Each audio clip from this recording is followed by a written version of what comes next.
Today, we're building Lego figures from the apocalypse, who are surviving the scary and horrible wasteland, farmers, raiders, and some pretty weird and wacky characters. This is very inspired by video games like Fallout, Dying Light, and The Last of Us. Let's start building. First up, we should build some survivors. Here we want to have some dirty, broken, and messed up clothes, which can be found in Harry Potter, Jurassic World, and the Lego Movie 2 sets. I have a bunch right here. I want them to look natural and organic. Like, this is something people would wear in an apocalypse. A comfy but improvised fit. Here we have a survivor's outfit. Maybe this person goes out into the city looking for supplies. This is the chef's outfit with a lot of dirt on the clothes, and we have the rolled up sleeves. I love these outfits. They're from Harry Potter, mainly from the Hogsmeade set, but also from other different kinds of Harry Potter sets. They make a lot of great natural clothes that are kind of generic, but also a bit dirty and destroyed. When it comes to legs, we have a few different variations here. We have the jeans with just the dirt on the knees. We have a simple ripped up pant, and we have the classic Indiana Jones pants. Let's start building some figures, shall we?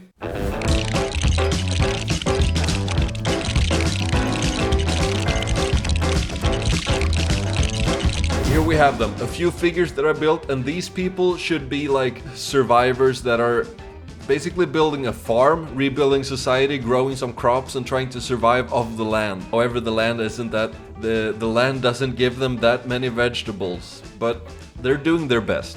This guy's chopping some wood, helping out his community. He's looking a bit tired though.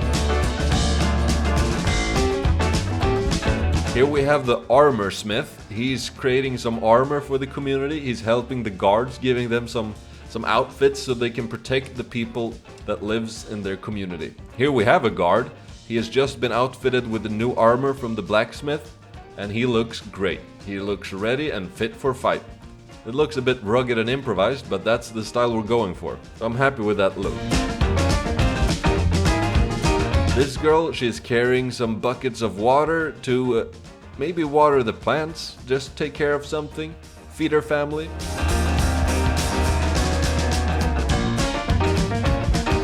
And this guy, he's the head of the settlement. So he calls the shots, and I mean, he looks hella cool. I'm gonna put this farm up on a rooftop. I think it's gonna look amazing. Very inspired by Dying Light 2.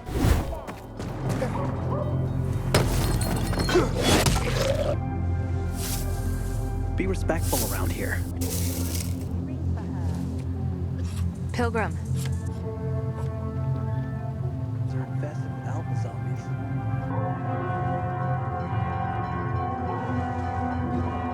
Still feeling sick?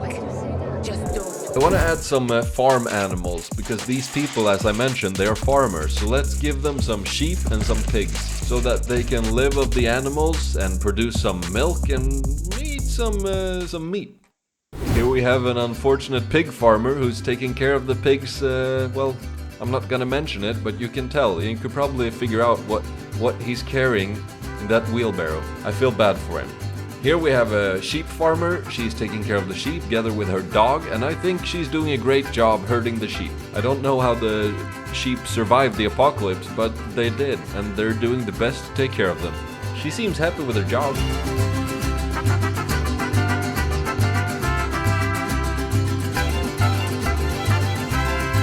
Here we have them, all of the survivors at the farm settlement. This settlement is going to be on top of a roof, as I mentioned, so they're gonna do their best to survive up there. And I think they look great. They look happy, but also a bit dirty and desperate, if you know what I mean. They've done the best with their life situation. And I think it looks like they're gonna survive for a while, maybe even rebuild society.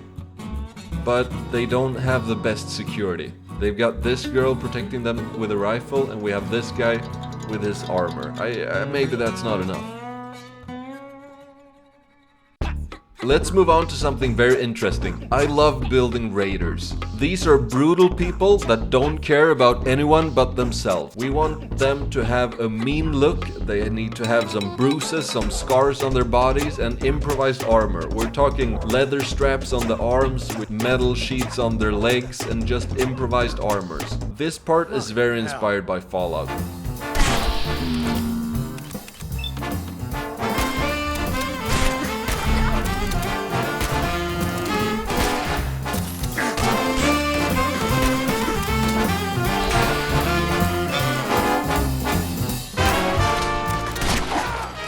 always get so jumpy after a fight.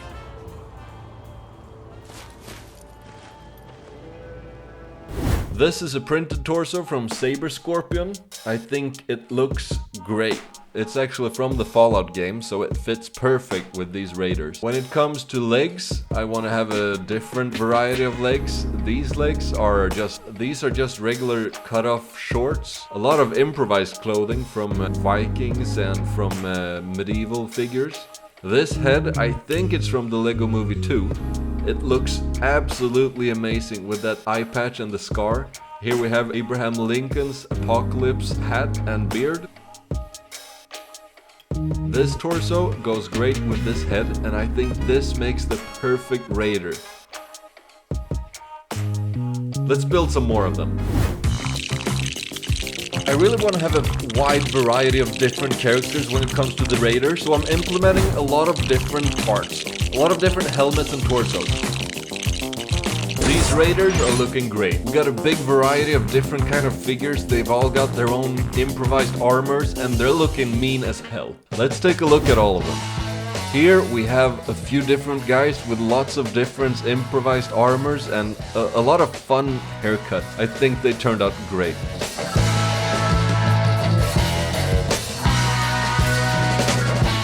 These guys, they also look great. They look a bit less intimidating, but they do have their gear, and this guy with the Magnum 44 and the eye patch, he looks absolutely amazing. He's one of my favorite characters. Let's take a look on how I built all of the melee weapons, because I designed them myself, and they are improvised weapons from different video games. I just threw a bunch of parts together and they turned out looking actually pretty good. Here we have a license plate that's made into an axe. And here we have a sledgehammer. I think it looks great. We have a spiky thing with a hubcap on it. And a speed limit sign. We got this sledge, and we have the modified version, which is a super sledge with a jet engine on the back. We have this axe with a crowbar and some different stuff that just looks apocalypse vibey. I think they work perfect for the raiders. Got this claw weapon and this hook weapon. Anything can be turned into a weapon if you're creative enough. That's the Wasteland style. Here we have a mean bunch. This guy with the sledgehammer, he looks tough as nails. I do not want to mess with him. And this guy next to him, he just looks straight up angry. And here we have my favorite raider, the one with the scars and the mohawk. These people, they're a bit crazier. This guy with the mohawk and the leopard unitard, he looked kind of silly. Next to him is the kind of scary Five Nights at Freddy-esque bear. And we also have the Raider Sheriff, the boss of the Raiders. He looks kind of funny and goofy, but I still wouldn't mess with him. Here we have some more. We have this guy with a tire on his shoulder as protection, and then we have this guy with the caveman outfit, and this girl with a speed limit sign as a weapon, and we have the flamethrower dude.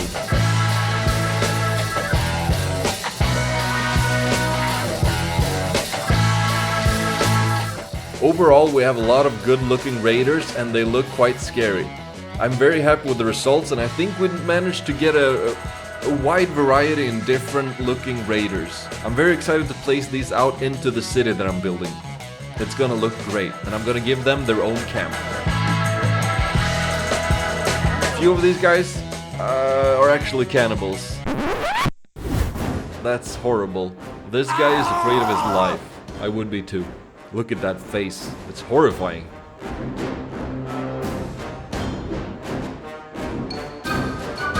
These raiders are dangerous as hell, and people in the wasteland do not want to mess with them.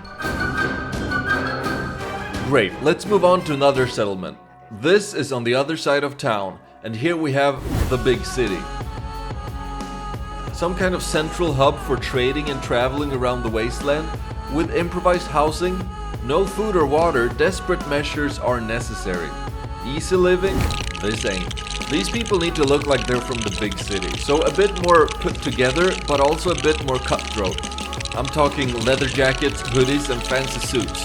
Well, not that fancy anymore. People don't have it easy out here in the wasteland. These are the people who just live on a day-to-day basis. They're struggling to get by and just push through each day to survive. The big city isn't easy.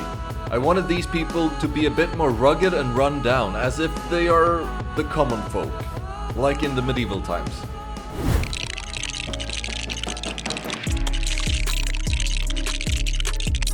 This guy looks a bit shady. I bet he will give you advice on how to solve problems you don't even have, with products you don't even need. Behind him is a Brahmin from Fallout, which is a two-headed cow. Why does it have two heads, you might ask? Well, radiation. This guy, he's just happy to be here. He's delivering sheep from the farm settlement, and he looks like he knows what he's doing. We talked about the shady trader before. I think this guy is 10 times more shady. I can picture him in an alley tricking people with the ball in the cup trick all day long. Here we have the dirty and greasy chef. This guy is just preaching about some new made-up religion and hoping that people will join his cult. I wonder what it says in that book of his. Talos is the true god of man. This is another one of my favorites. It looks like Nick Fury did alright in the apocalypse and adapted the cowboy lifestyle. Good for him. This character ended up looking way too cool. I don't know what's up with all the cowboy hats, but I realized that I gave all the leaders cowboy hats.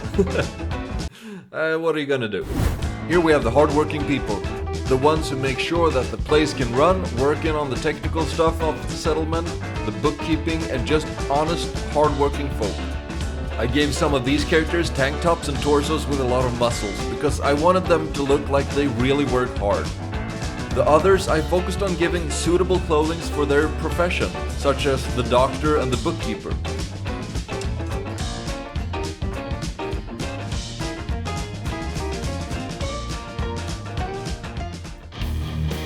Here we have a bunch of troublemakers looking like they mean business. Leather jackets and chains, I would steer clear of them.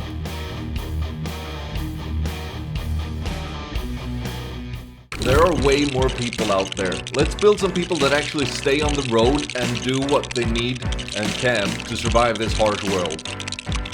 Here we need to look at some other stuff like improvised armors for durability and safety. We also need to look at how to build some backpacks, so that's going to be exciting. Let's take a look at these guys.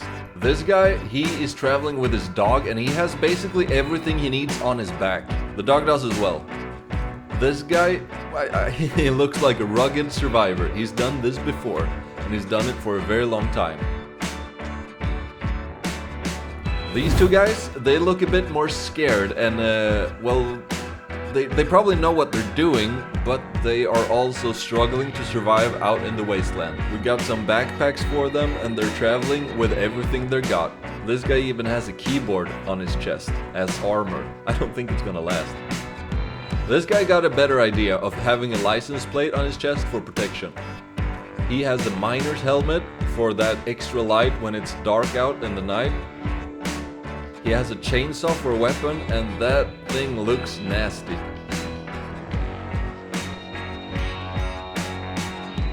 Well, this guy, it looks like he's been through some shit. He's just walking around with a shopping cart with everything he owns. By the looks of it, he doesn't own that much, and he's been out here for quite a while with that beard that he's got going. This is a real survivor. He has his gas mask and his hat, and he even has a custom rifle with a bayonet on it. I think he's gonna be safe out in the wasteland. Let's build some weird characters. These people are kind of like inspired by the Roman Empire. They're called Caesar's Legion, and I don't know what to say. They look like straight from the Roman Empire. They are nasty. They torture people. They treat people like crap, and they do whatever they want. I think they look really cool, and I'm happy with this design. They're from the video game Fallout New Vegas.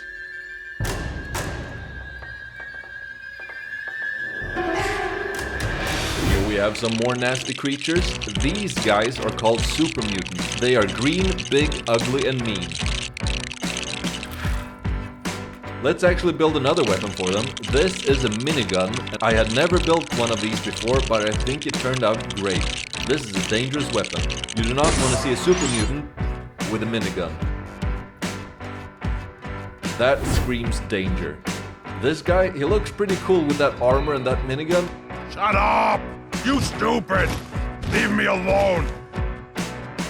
Here we have one of them with a road sign and a sledgehammer and some armor, and they just look mean. These base figures are from the collectible minifigure series, and they work out perfect as super mutants.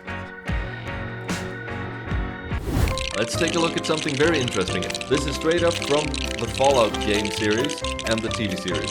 This is a power armor. Power armors are big suits of protection from anything that people can throw at you. Missiles, axes, whatever you got, this armor will protect you from it. It's basically a walking tank. I got the inspiration from a guy on Flickr called Humorless Clown, so shout out to him for this original design. It looks great for power armor. I modified it a bit and turned it into my version, but I'm very happy with it, and I needed that inspiration because my last power armor that I did, it turned out great, but I think it needed a bit more detail. Speaking of Fallout, let's build the characters from the Fallout TV show. If you've seen this, you know that there are three main characters basically. We have the girl from the vault, who's called Lucy, we have Maximus, who is in the Brotherhood, and we have the Ghoul, or Cooper Howard from before the war. If you haven't seen the show, I highly recommend it, it's a good show. I think we managed to get these characters pretty darn close to the actual counterpart on TV.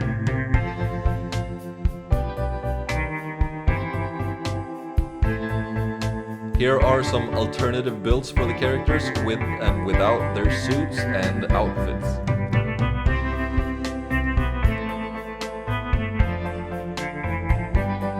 The power armor here is the same as I used before. I just switched out the heads. Here I used the head of Boba Fett. I think it works perfect, it has the right skin tone, and we have a lot of scars and nasty stuff in the face.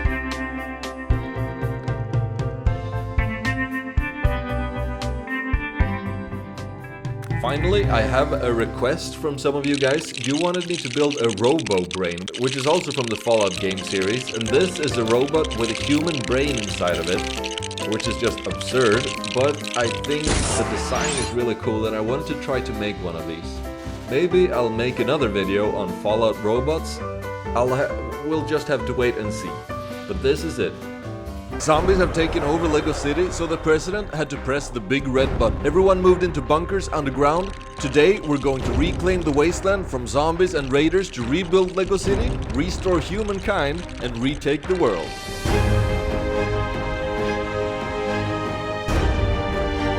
This is Lego Zombie Apocalypse City. Okay.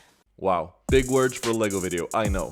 But that must have been one of the coolest intros I've ever done. Today we're building a Lego Zombie Apocalypse City, if you didn't already catch that. We're currently looking at my old Lego City, and I'm thinking we should rebuild some of these houses. So let's start by destroying them completely. That didn't work, but let's rebuild them instead. My idea is to put a plane in the building, and I think this will look really cool. These houses were exposed to the bomb, so I want them to be destroyed and overgrown. Here we have some good plants and fun parts to get that overgrown look. I think I went a bit overboard, but you get the idea. I want to build these houses so that it looks like the nature has taken over again, and the planet is just taking back what's hers. Let's also add some interior to them so that the exposed parts look even more alive, or I should say dead. Hold up. Wait a minute. Something ain't right. Yeah, that's more like it. There will be a lot of zombies in this city. The bomb did not work as planned.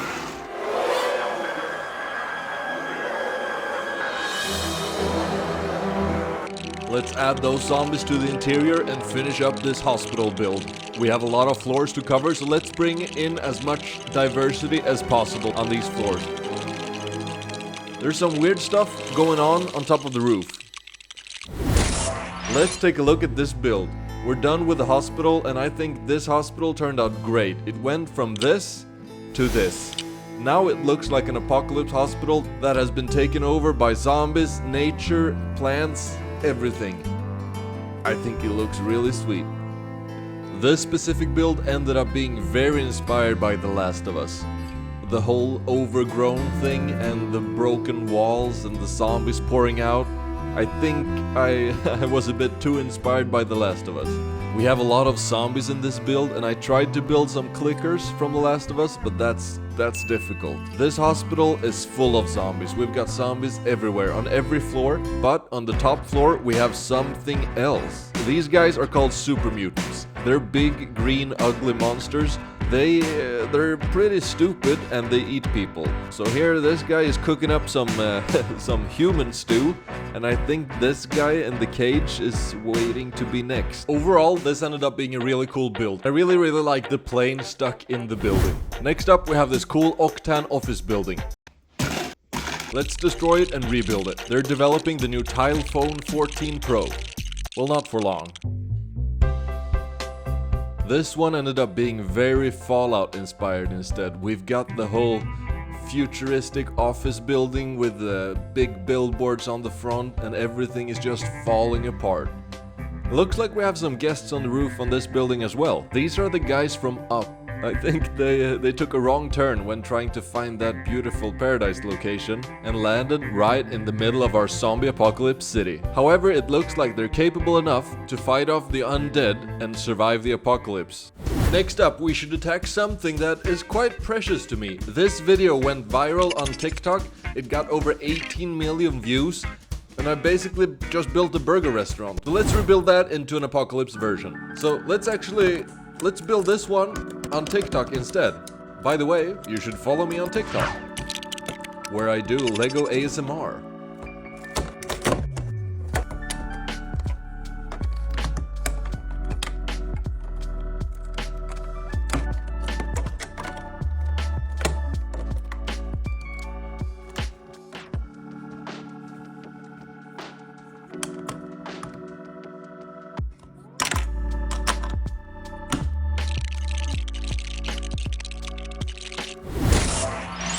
Wow, that looks great. I hope you enjoyed that ASMR section. Here's a before and here's an after. Let's move on to something very important for this video. Planning. I know this isn't the most fun part, but I gotta admit, I thought it was quite fun to do. I have to sketch up how the city is actually gonna look. We need to do some planning around where the houses will be, where the roads will be, how the city will even work. So this is what we're gonna do now. We're gonna find some base plates and we're gonna lay out the entire grid of the city to figure out how big it's gonna be and where every single house is going to fit.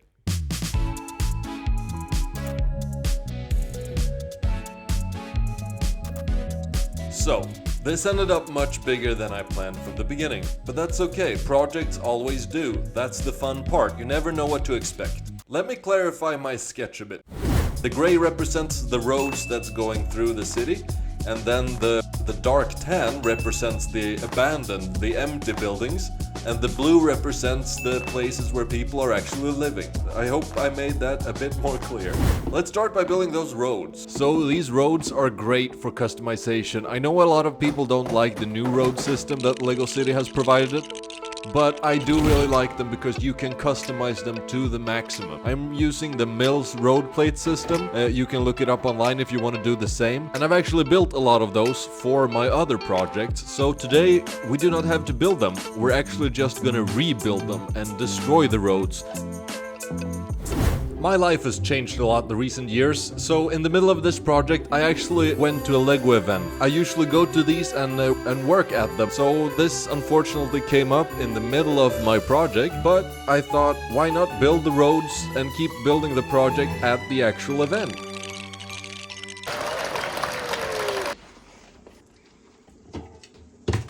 When back home again, it was time to put out all the roads, because now we're done with them. So let's see how it all turned out. Alright, you can clearly see that I was lying. We still have a few roads left, but that's actually the bridge that we're gonna build later, so don't you mind that. They turned out great. I really like the look of it. They're not too cramped, but there's still a lot of stuff going on. We'll take a closer look at the roads later. Let's actually focus on one of our main builds.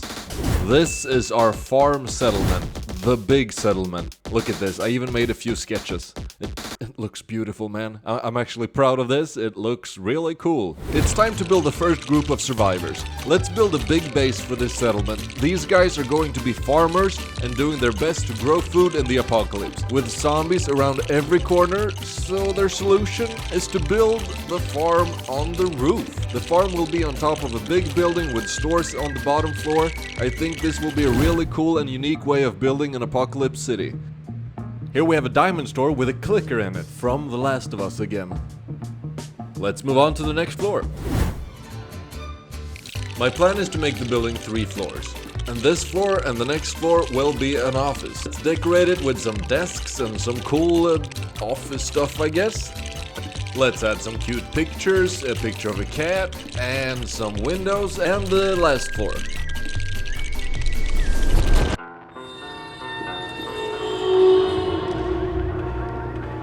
I don't want to set the world on fire.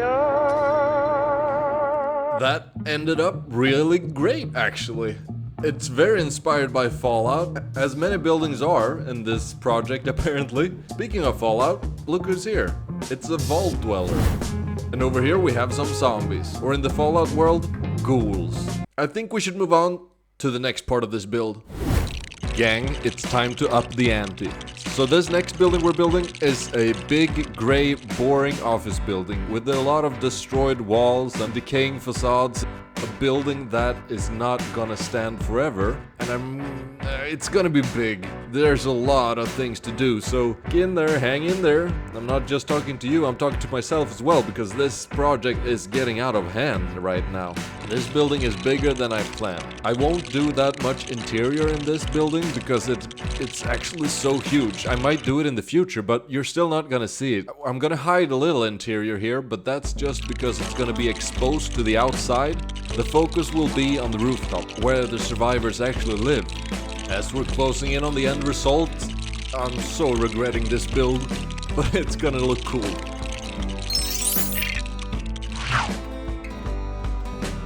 It's finally time to put everything together and see how it turned out. I'm very excited.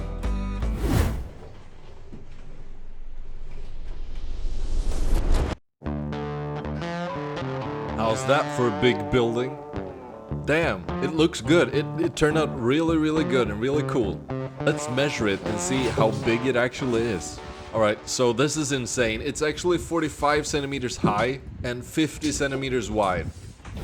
Now that the house is done, let's take a look at the actual settlement at the top. Here's the sketch and how I want it to look. I really want it to look improvised and like they did what they could with the resources that they had. With an almost medieval style to it, actually. I think it will look really cool. We start by building our main house, the biggest house on the roof, where most of the people live. This will act as a town hall, if you can call it that, with a few levels and a windmill on top. We need some farm plots, so let's go ahead and add that next to our main building. Here we will keep some pumpkins, corn and other vegetables. I think we need a scarecrow to keep away those irradiated crows as well. Containers make great houses if you really put your mind to it. So let's make a cozy house out of a container, a very common thing in movies and games. One final house and some more details, and then I think we've got it.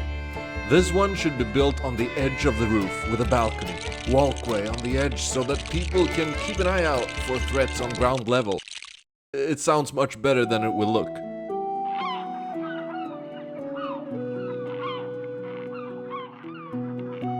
We're done!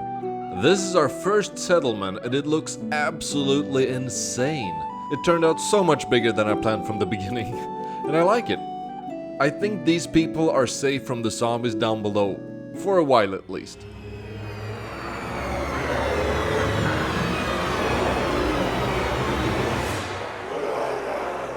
There's a lot of fun details to look at in this build, but I don't think I have time in this video to show you everything. So as usual, I will show you every detail in another video.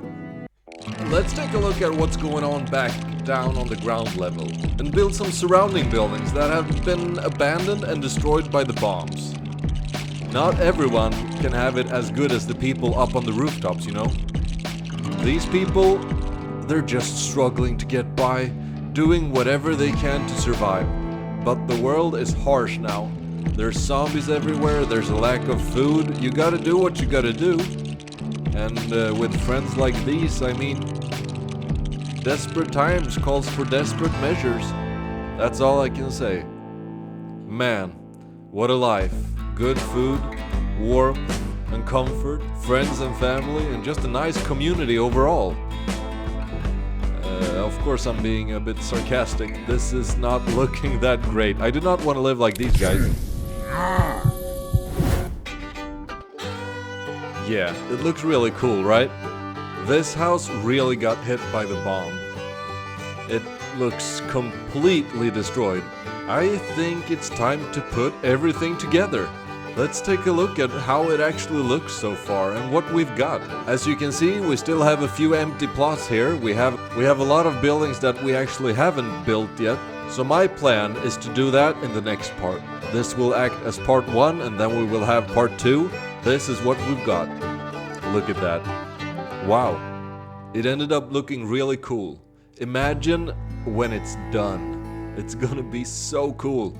Such a cool city to have.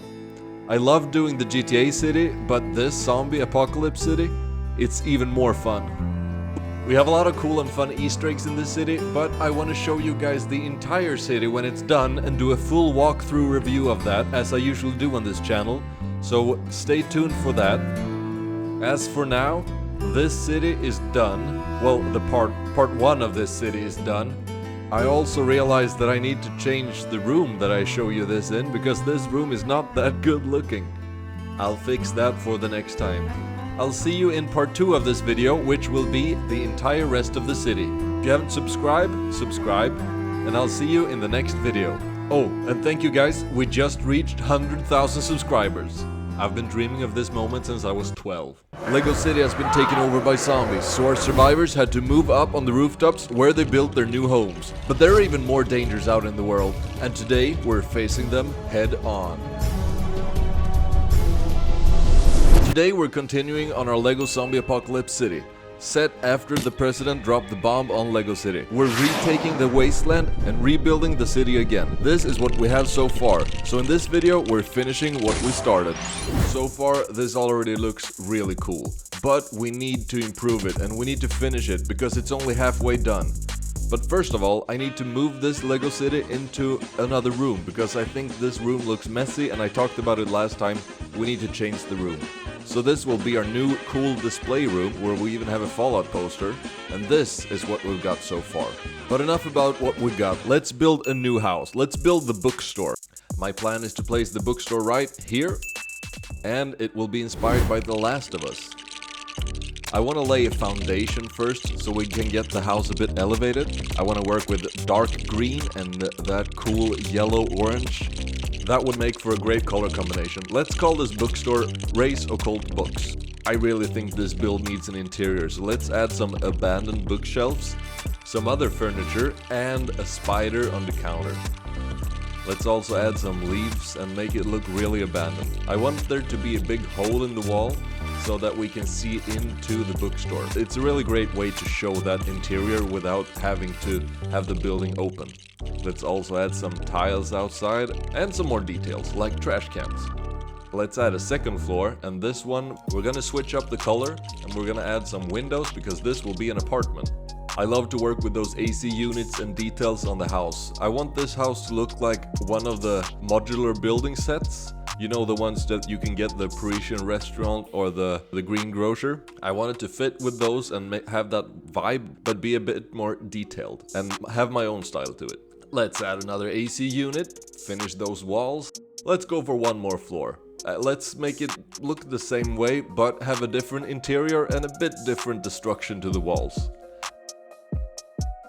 Let's add another AC unit and work on some interior for this one. I want there to be a survivor in this room. Maybe a guy that's hanging out there and has been living there for a while.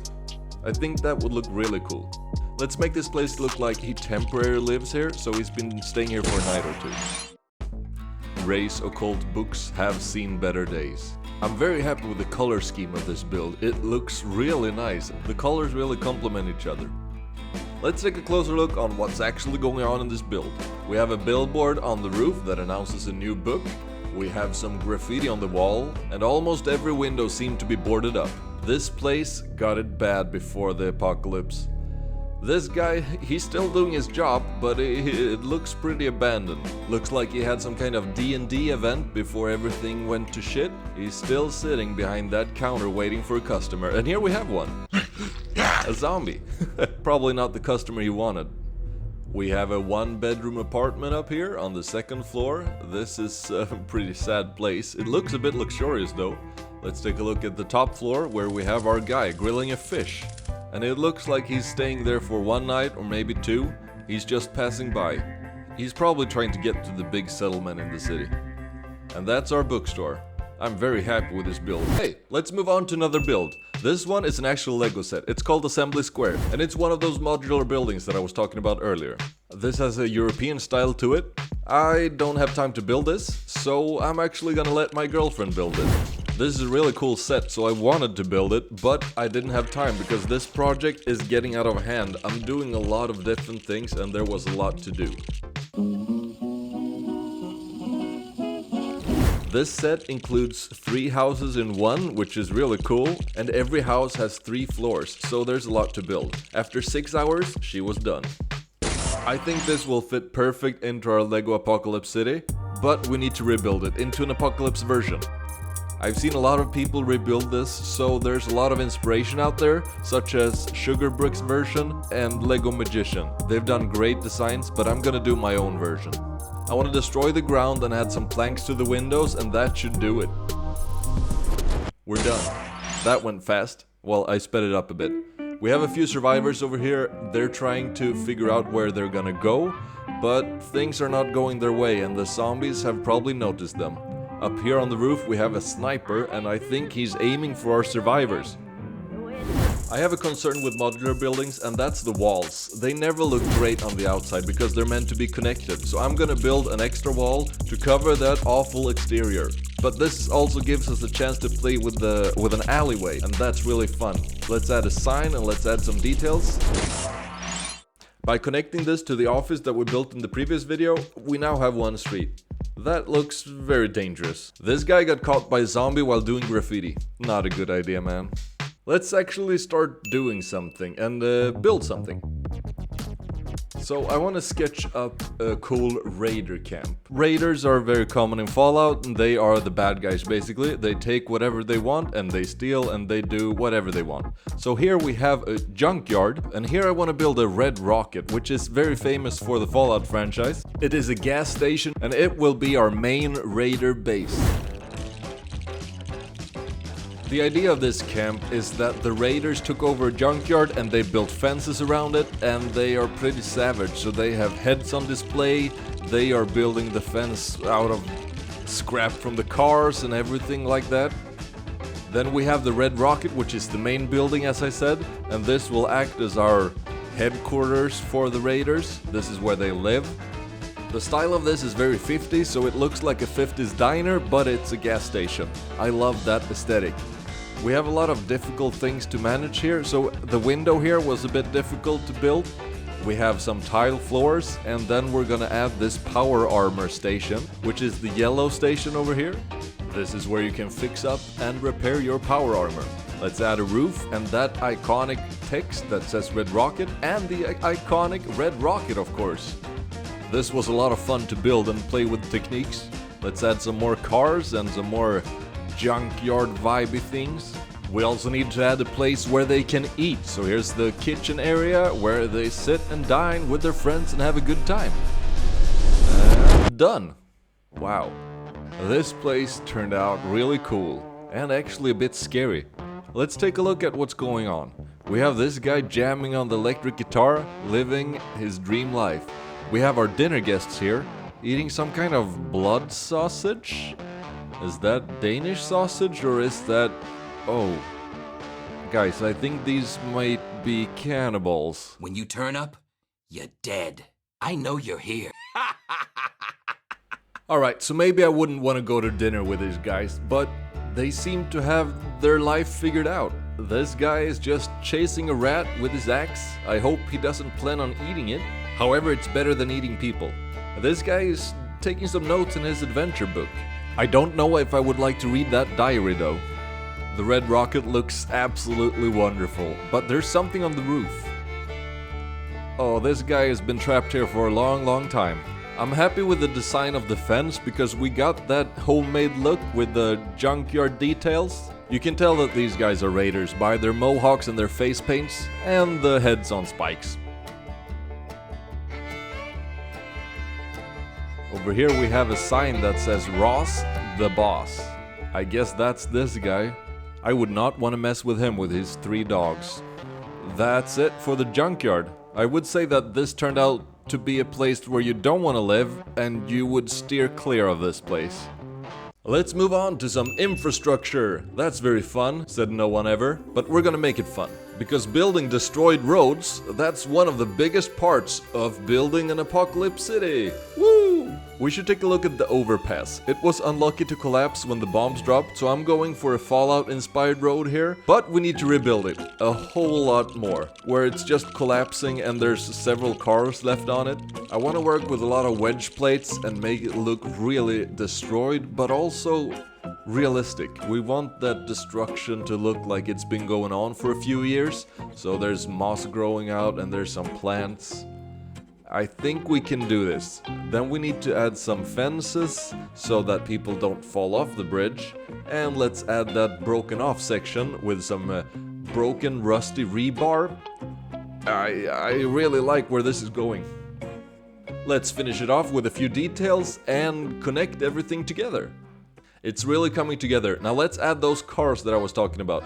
Every overpass seemed to have one of these. It's just directions where to go in the city with a few signs. I want this bridge to look as sketchy as possible. You do not want to walk here, unless you're really brave.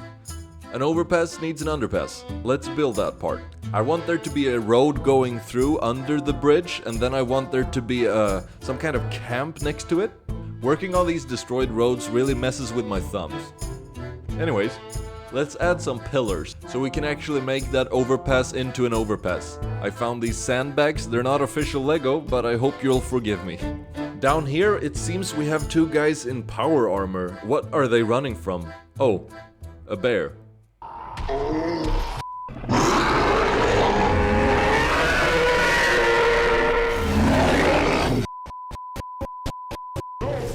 I would be scared too. Yaoguais are not to mess with. Under the bridge here next to the road, I want there to be a camp where people actually live. So they will have a few dogs and they will live their best life down here. Well, probably not their best life because they're under a bridge in an apocalypse, but you know what I mean. I like to work with wedge plates. They are great for doing terrain and giving that extra detail to the ground. Let's add a guy with a shopping cart and put everything together. To be honest with you, this part was a bit sketchy because I didn't know if it was gonna hold. There we have it.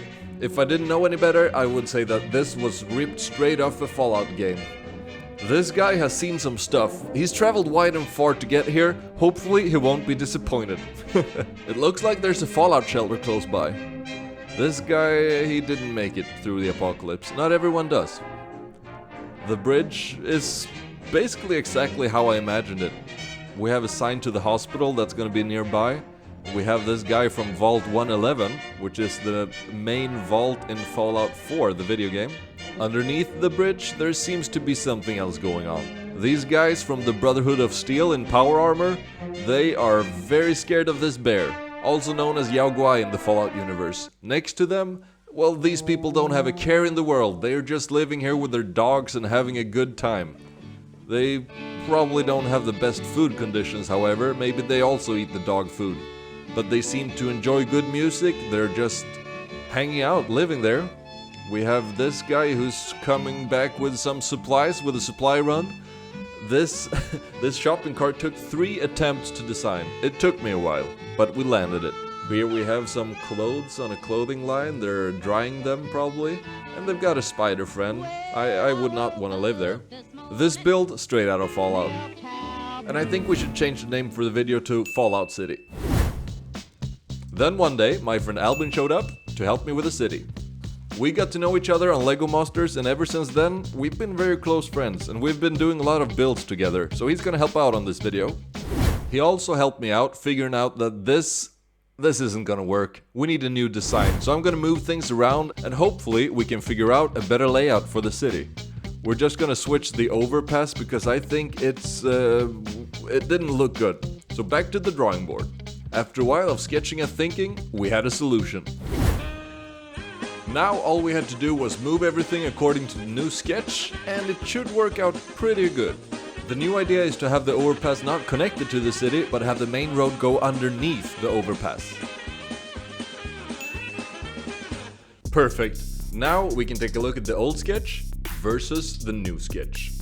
This is the more improved one, and we've moved some things around. I think this is gonna work out great. Hold up, before we move on, I think there's some things we need to fix from the old video. I have a few buildings that didn't quite get interiors, so let's work on an interior for the office building. This is a really cool office building that looks a bit modern, but also like it fits in the Fallout universe. It has a lot of potential, but we need to fix those interiors because right now it's empty. So let's do something about that.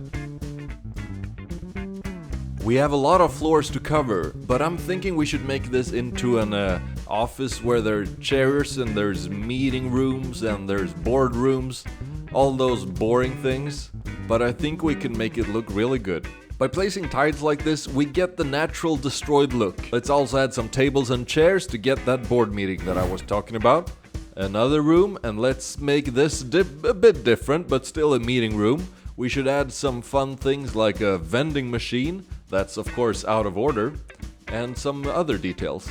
The last floor, I'm thinking the boss's office, so this should be a bit more fancy with black furniture, and that's it. You're now looking at the more improved version of our office building. This is our previous version, and this is our new version. I added this long green vine that goes along the building up to the sign, because I think that really shows that nature took over. And these boardrooms, well, people are not sitting there being bored anymore, they are abandoned. Not this floor though, this guy is out looking for some supplies and maybe he found something interesting. He has a really interesting armor made out of a keyboard, maybe he found it at the office. These guys are camping out on the roof, taking some time relaxing from the zombies. I don't know if that fire is a good idea though, they might get some unwanted attention. Overall, we're done with the office building. Let's move on. Let's do another quick build before we move on to the big city settlement. This is a parking lot for our burger restaurant. While moving things around, I realized that this spot was completely empty now, so we had to add something. So this will be a parking lot for the burger restaurant that we built in the previous video. And this will basically just be an abandoned parking lot with two guys fixing up their old car. They're out on a mission looking for some supplies and maybe their car broke down. That's it. Finally, the build I've been wanting to do but also dreading because this is a really large build. We're gonna build a big city. Starting off with a few houses, this is gonna be an overcrowded city with a lot of houses and a lot of people because this is our main city. Let's start by adding a doctor and her assistant robot. These guys having a lunch break on the roof. And next to the doctor I want to build an old lady's tea shop, but this house is going to be a bit tilted, so we have to have that plate that can spin on the bottom. I want to build a different variety of houses with an improvised look. To have the city look like it was built from scrap, but also that it's been standing here for a while. Adding a porta potty into a telephone kiosk, I think that's just silly and I love it. Let's add some people to the street, and this is only the first plate out of 4 that will be the same size. So you get the sense of the scale. We're still going for that medieval style, but also Fallout style, Last of Us, Dying Light. There's a lot of inspiration here. Let's add a kitchen area where we have a seafood restaurant with a chef and their secret sauce. Here next to them we have the weapons dealer. I want this to be an olive green so we can have that military look. And let's add some signs and some other details. This building is gonna be really cool because I want to place a bus on the roof and then expand even more and add a little house on the roof of the bus and then some satellite dishes. Yeah, you see, this project is getting out of hand. Let's add some figures. There sure are gonna be a lot of figures because I want this to be a lively town. This is our main city. Next up, a submarine house. Yeah, of course, it's a Fallout city. It can be whatever you want. Houses can come from literally anything. This part looks like a harbor, and this is also where they're selling fish, so it makes sense. My man is cutting up some fish for the local townsfolk to provide the city with food. I personally don't like fish that much, but hey, you gotta do what you gotta do. I wonder where they found that fish because there's no water around. Anyway, more houses. This house is a bit taller, sand green with a few scrap parts, and next to it we have this brick house with a tile roof, and we have the farm next to it. It's a very small farm in comparison to the big farm settlement that we build on top of the roof. That's why they have a trading system with the other farm. Let's add another house, but this is an old house from the city that was here before. Add some figures and we're done. Let's put everything together and take a look at how our Lego city is actually looking. I like the look of this. Wow, now that's an apocalypse city if I've ever seen one. It really looks like everyone in town gathered together and built something out of what they could. This place looks really cool. They've improvised everything and they've built things out of things that they found, and they did what they could with the resources that they had. And I like it. This is, to be honest, probably one of the coolest things that I've ever built. It's very inspired by apocalypse-themed games and mostly Fallout, of course, because I keep coming back to that. It's always Fallout, but that's my favorite game, so no complaints there. This one ended up being a combination of Megaton and Diamond City from Fallout 3 and Fallout 4. There's a lot to uncover in this city and a lot to see. I'll actually do another video on the whole city and go through every single detail. Because as I said, there's a lot to see and a lot to uncover. Like this man, getting robbed in an alleyway. I feel really bad for him. This guy taking a shower? Well, let's take a look at it in another video. And now, let's put everything together. Putting everything together is always the most interesting part. I'm very excited to see this. And I hope you are too. 2 months later, we have it. We're done. What started off as a zombie apocalypse city has now ended up being a Fallout apocalypse, Dying Light, Left 4 Dead, Last of Us city. I don't even know what it is anymore. But we're done, and we finished this behemoth of a project. Everything from burger restaurants to office buildings to big city settlements that remind us of Diamond City from Fallout 4. 1 by 2 meters big, we reclaimed the wasteland.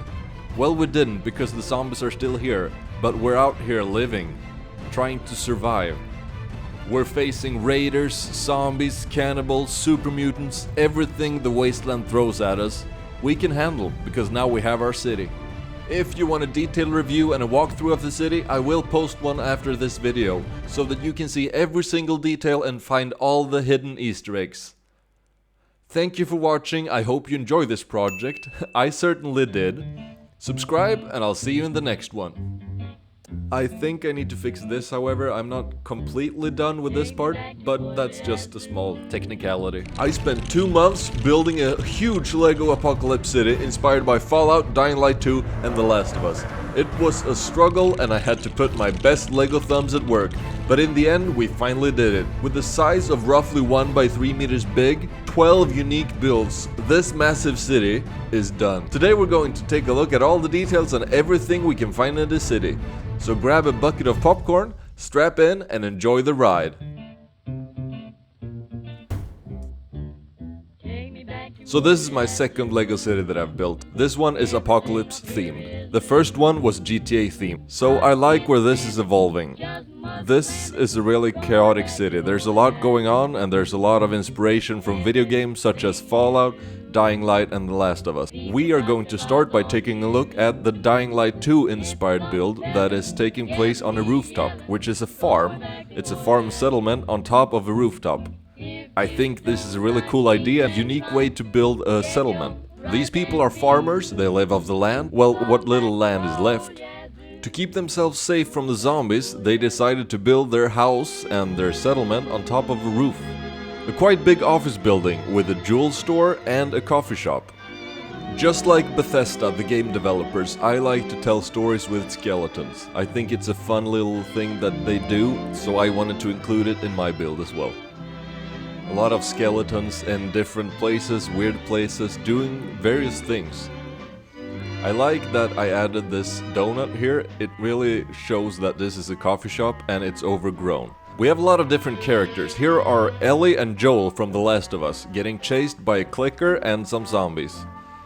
I think I did a great job with the characters. Here we have another skeleton in an office. He's just sitting there. Maybe he was worried that the stock market crashed and then the bombs crashed into him.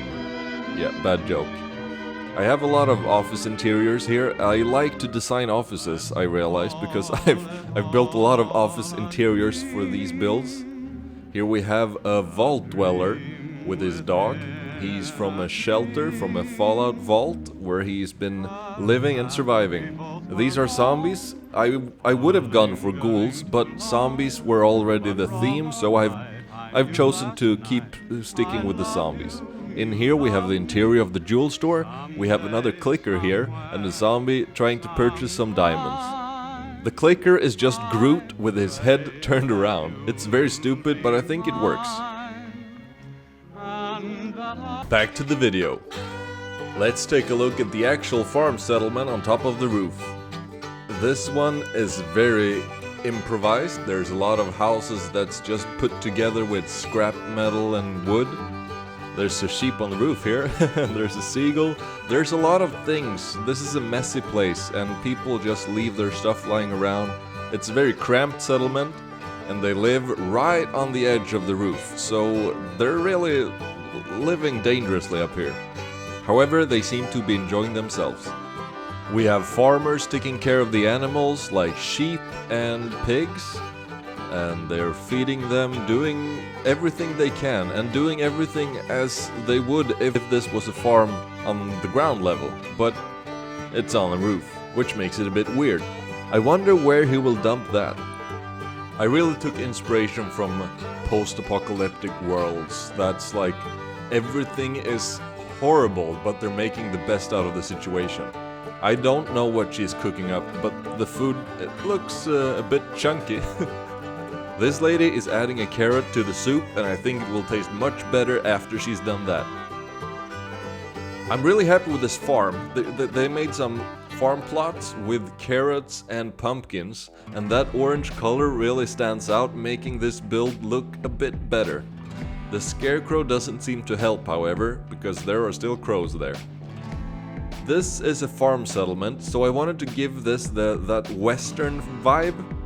They have hats and they have ponchos and a bit cowboy western vibe from the people living here. For example, this is the sheriff. He's the boss of this place. This is one of my favorite houses. This is the container house. I love the sunflower outside, and I like that this guy is trying to paint it to cover up all those centuries of rust. But we also have a medieval look to this place, because this is the blacksmith. He's actually making armor for the guards. Up here we have the power generator. This guy is protecting the generator, but there's a seagull on it, so I think it will get fried. He's having a noodle break and just watching out, looking at the people. This is one of the guards guarding the convenience store. And this sign is actually a custom sign that I made myself. He seems happy to guard this place, and I'm very happy with the color combination and the details of the road signs. Everything on this build I'm very happy with. Down here we have this woman doing some trading. I think she's a scavenger who's going out to the wasteland looking for supplies, trading with the local folk. She has various different things, like this statue, a Mountain Dew, a mountain brick, and even this robot R2-D2 unit from another planet. I wonder how she got that. I tried to add some cool exterior details to the facades, like these windows where you can have a look out, and some car parts, some metal structures, just to make it apocalypse-y. Up here we have the windmill. My friend Albin, he helped me build this, and it really puts the extra spice into this build. Makes it stand out a bit. And that was our farm settlement. I would have wanted to go into even more detail, but there's a lot of things to cover. If we take a look at what's going on next to the farm settlement, we have a burger joint. I call it a burger joint because it's just a fast drive-by place where you park your car and go in and get your burger. But it has definitely seen better days. These two guys are out here scavenging for parts from this car, or maybe they're even trying to get it to start. And this is the new Ford from the Lego Harry Potter series. I wanted this place to feel a bit more empty because there's a lot of details in the rest of the city, so you need what's called negative space, where there's just room to breathe. This place has been overgrown and taken over by crows and plants and spiders. I made these crows myself. It's a very simple build. You just need a few parts and you can make them sit down or fly. Over here we have a guy that tasted the burger back in the day, but he couldn't handle it. I think he died from it being too gross. Big Belly Burger is something from the DC universe, but I really like that sign, and hey, why not do another crossover? Over here we have our chef chasing a rat. I think it's the Ratatouille chef, and he needs to get back under that hat. Or the chef just is very hungry. I added a lot of rats to this build and a lot of spiders because, well, there probably would be. Let's move over to the office. This is our big, gray, boring office building, inspired by the destroyed buildings in Fallout. It's just a regular office building that's been boarded up and covered with some plants. Over here we also have an Octan sign that I designed myself. Octan is a big corporation that just does everything. In here we have a meeting room, we have a security room, and we have the big office where the boss would sit. This guy is out scavenging for stuff. And these guys are just on the rooftop, hanging out, taking a break from everything. They should probably not light that fire though, because it will attract more zombies or people. Let's go back down to the road and see what else we can find. Some zombies is chasing a man here, and he's running towards the water source, where the raiders have found water. They managed to break the fire hydrant so that the water is actually pouring out, restoring nature on the roads. You can see the green. Well, the raiders are very thirsty, so they need to grab some bottles and fill them up ASAP. If the water runs out, what are they gonna do? There's probably not that much water to find in the waste. We move further down, and here we have an alleyway with a zombie creeping out from it. This alleyway is very sketchy, and this guy died doing graffiti. You should not do graffiti in your local town. The zombie just devoured him, and I added some dark red as blood. I've started to experiment with adding brick-built blood, and I really like how it looks. Usually I would use fake blood from like theater blood. That's actually a paste. These raiders are trying to fight off some zombies while protecting the water. The water is just pouring out, and everyone wants to get to that water. Over here we have another sign that I've designed. I actually added even more stickers to it, and putting stickers on stickers, I know that's not a thing that people like, but it looks like people have been doing graffiti on it, and it looks really cool. Over here we have another pop culture reference. This is Rick Grimes on his horse delivering his duffel bag of weapons, but he's getting overrun by zombies, as seen in the first episode of The Walking Dead, or at least the first season, I don't know. I'm reviewing every separate build separately, so let's take a look at the assembly square that I rebuilt into a slightly more apocalyptic version. This is still basically just assembly square, but I added some boards to the windows and I destroyed some windows by putting a chair through it. I just destroyed this but modified it into a place that would look abandoned but also boarded up. Roses, I changed color on the leaves and I made one be on the floor. I also added this quarantine tape and a few survivors trying to find some supplies but getting surprised by zombies. As you can see, the facade is basically the same. I added this hang bridge just to get that extra storytelling thing where they've actually been here a lot and they are trying to get over from one side to the other. This guy is out looking for survivors to snipe, because he just wants their sweet loot. And these guys found out that there are zombies around the corner, so they should probably run. Just a few simple survivors. I would guess that these are inexperienced survivors from the farm settlement, trying to scavenge them. Zombies have heard them and they're turning around. The survivors better run. I like this little part of the city. It looks the most like Lego City compatible, so it would fit in a Lego City, but it's modified into an apocalypse version. The other parts that I've built, they are more extreme and would not fit into the modular city Lego City builds. We have some signs that I'd made from, well, stickers, but also I got them from a Lego catalog and cut out just one part that I wanted to be a sign. This guy was trying to do a Banksy on the wall, but he didn't quite survive. And as I said, I really like dark red as blood if you use tiles.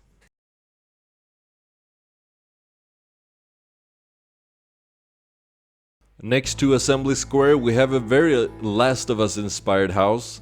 I actually looked at houses from The Last of Us, the video game. I looked at pictures and took a lot of inspiration from that. So this is Ray's Occult Books. And it's an abandoned bookstore with apartments on the top. This sign that says Once Upon a Brick is from a storybook Lego set, and it was a perfect fit for this bookstore. This place has gone under quarantine by the city. Judging by the condition of this place, I think they were right to do it. This is one of my own stickers, and I think it looks really good to have it as a sign that sticks out from the building. Let's flip it around and have a look at the side of the building. I added some balconies and some broken windows. I worked with a lot of masonry bricks for this build, with both dark green and nougat, and I think that color combination looks great. Inside we have a quite detailed interior actually. I found this cool brawls thing. It's from a Lego catalog and I cut that piece out and put it behind a window. And that makes it look like it's actually a poster. Here we are with the storytelling of skeletons again. This guy's been working here for quite some time now. I think he's doing overtime by now. There are spiders crawling in and we have a big hole in the wall as well.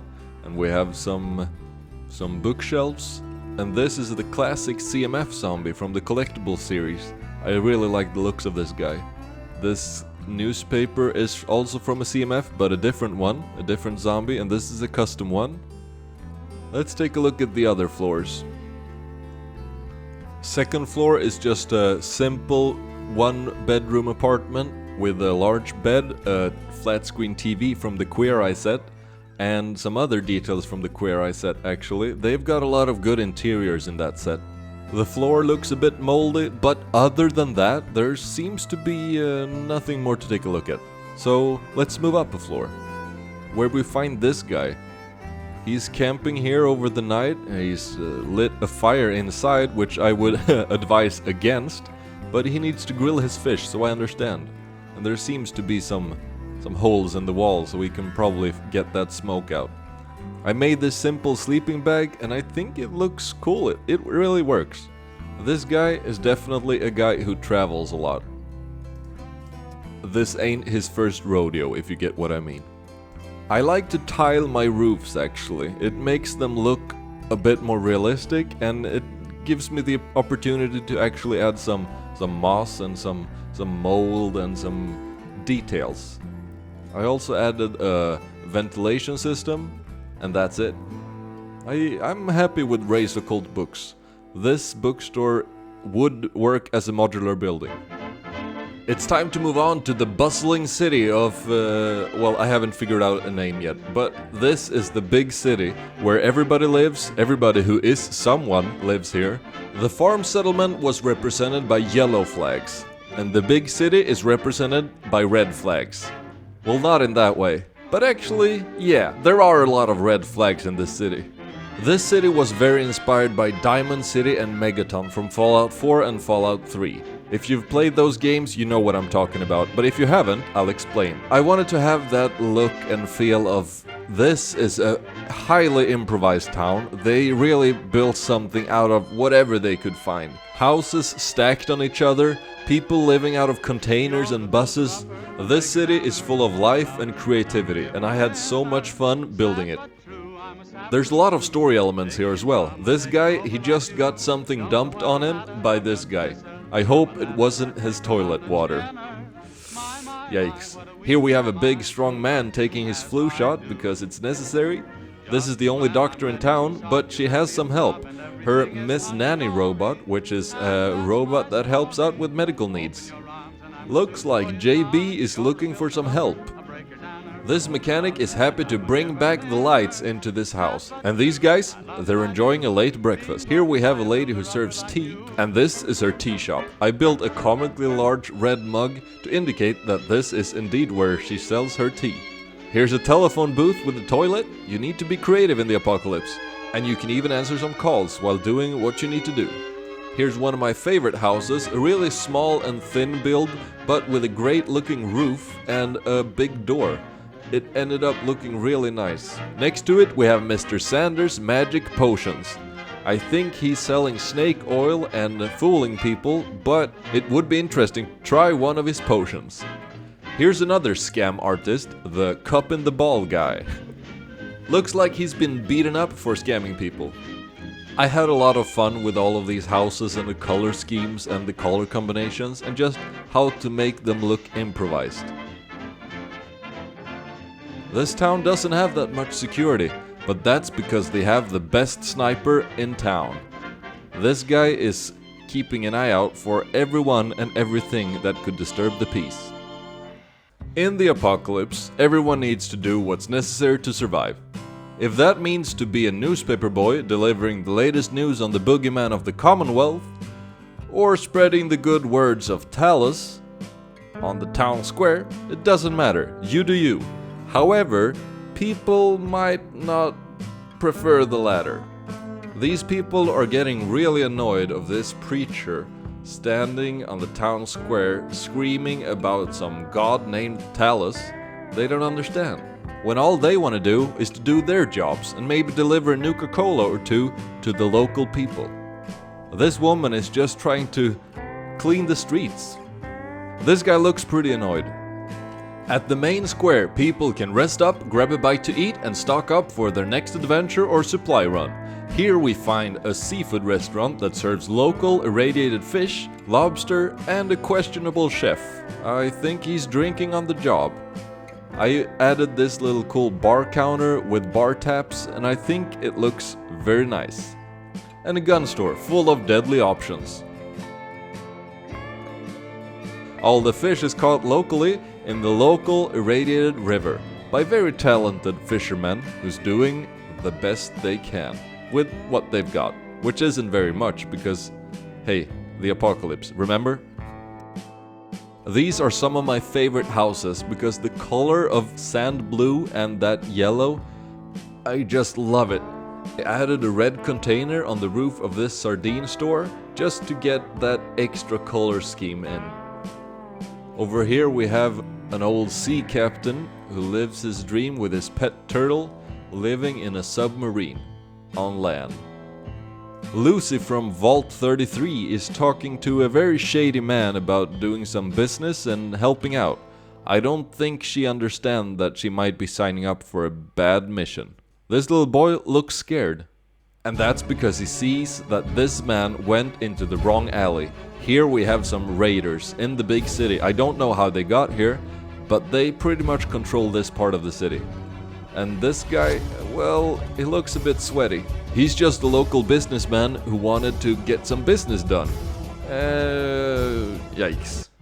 In this city we also have a farm, but compared to the farm settlement, this is nothing. They don't really know what they're doing, so they have to trade with the farm settlement. In this city, you can even have the luxury of outdoor showers. And that was it. To summarize, this is a very interesting city that I had a lot of fun with while building. We have a lot of different details, we have a lot of cool building techniques, and it's our main city. I'm happy with it, and I think it works perfect in the big overall city. The hospital. No one wants to go there. And you know why?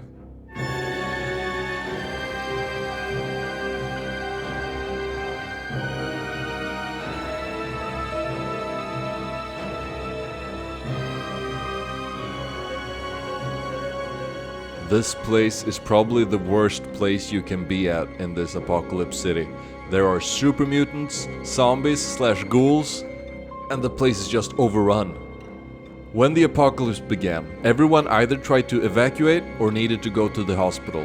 So one would think that there were a lot of zombies at the hospital, so why would you go there? Zombies and super mutants? What are you trying to do? Get eaten? Twice? I really filled up this place with zombies that's just pouring out when this guy arrived at the hospital. I wanted this to be a horror scene. Zombies on every floor and super mutants at the roof. These zombies were doing their best before they turned into zombies to save the military. They did their best, but they couldn't manage to save them. Not even themselves. This guy, he even lost his jaw. That's disgusting. Super mutants are green, disgusting creatures that turned into monsters from being experimented on, and they are just cooking up some human soup up there. This guy is next on turn. Looks scary. I do not want to be him. This is a gore bag. This is just bones and blood filled to the brim of this bag.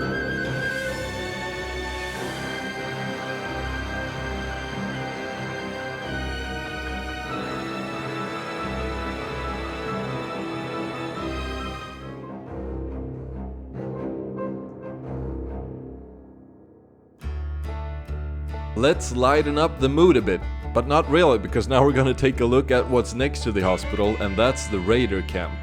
Based on a red rocket in a junkyard, these raiders are cannibals and not very nice people. I built an improvised junk fence around this place, and I think it looks great. It really looks like something from Fallout. Raiders in the Fallout universe love to put heads on spikes, so I did that too. And I added some road signs to the fence and some chains. I think we nailed that look actually. I added a motorcycle as well on the side.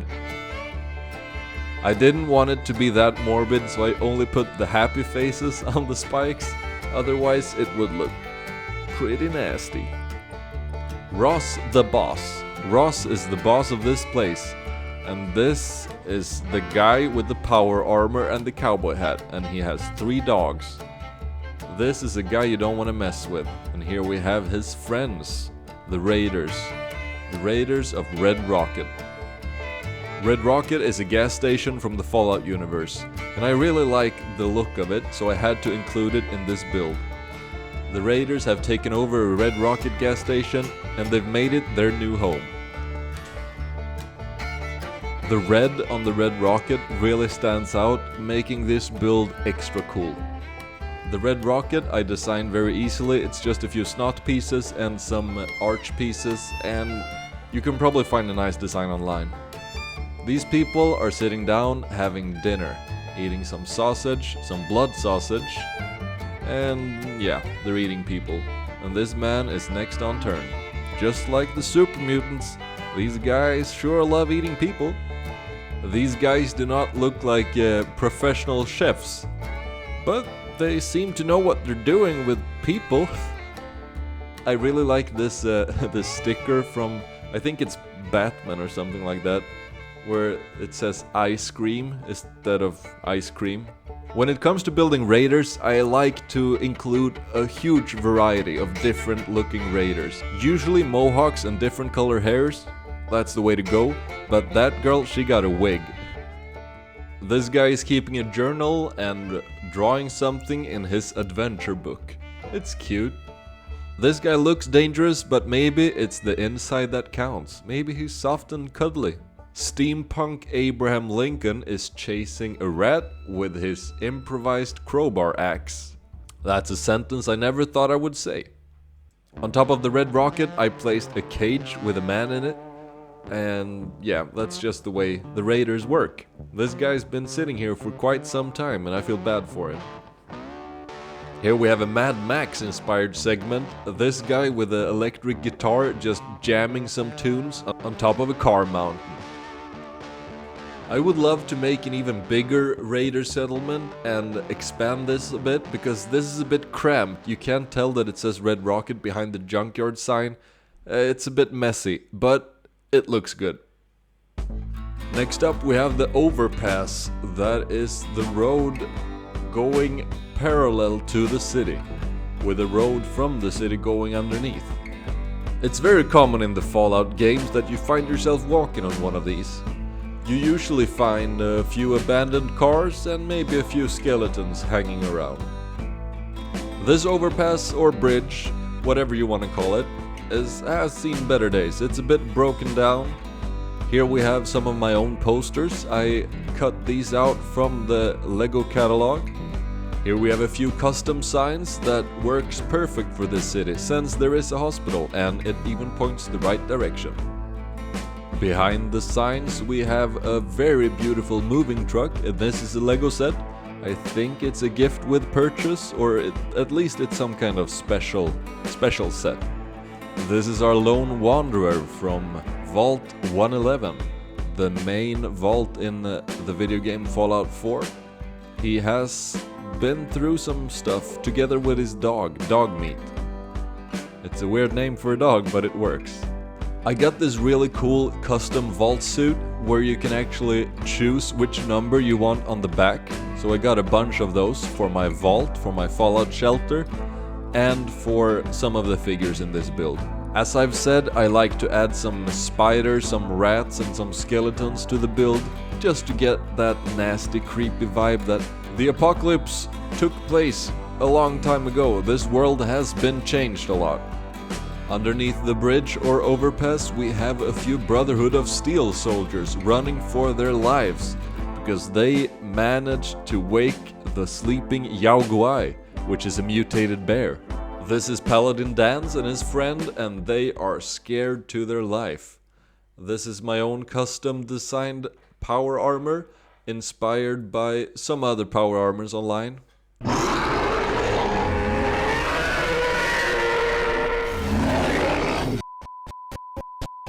Next to the whole Brotherhood of Steel situation and the Yao Guai, we have a beautiful nice settlement with people just living there, having a few dogs. This one dog has only one eye.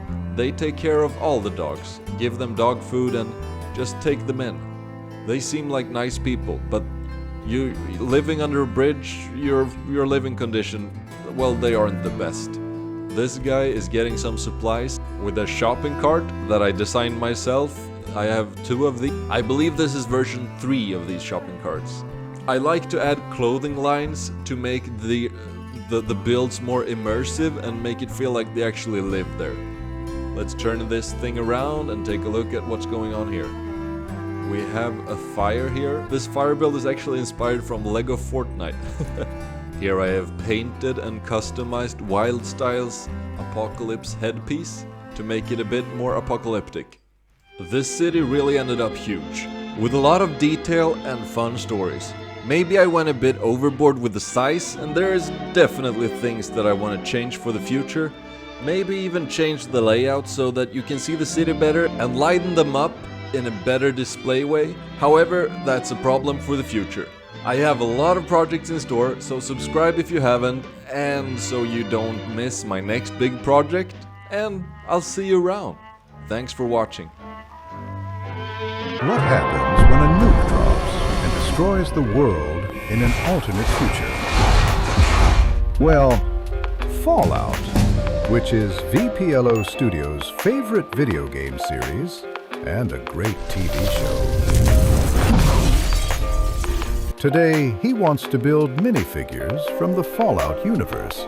I am very excited, so let's jump right into it. Kicking off the whole thing, we should of course build a cast from the TV show, since Season 2 is actually dropping now. Probably this weekend, whenever. I'm very excited. I got these awesome figures from 5-Star Toys, and they are extremely accurate recreations of the characters. Lucy, with 2 different hair pieces so you can choose her actual hairstyle. And the head of the scientist that she chops off. Well, yeah, it's a bit graphic. We also have a handle for the head so she can grab it. Then this Pip-Boy is so small, but it's so detailed. It looks amazing. Then we have Howard, or the Ghoul. Now he's a really cool gunslinger character with his long coat, and then he's got his hat and his futuristic gun, which is 3D model here, looks amazing. We also have 2 heads for him, which is awesome. And of course Maximus with his Brotherhood of Steel fatigues. They fit perfectly in front of the red rocket with their dog meat. Or in this case, from the show CX-404. Yeah, these characters look amazing. Now, moving on to something else.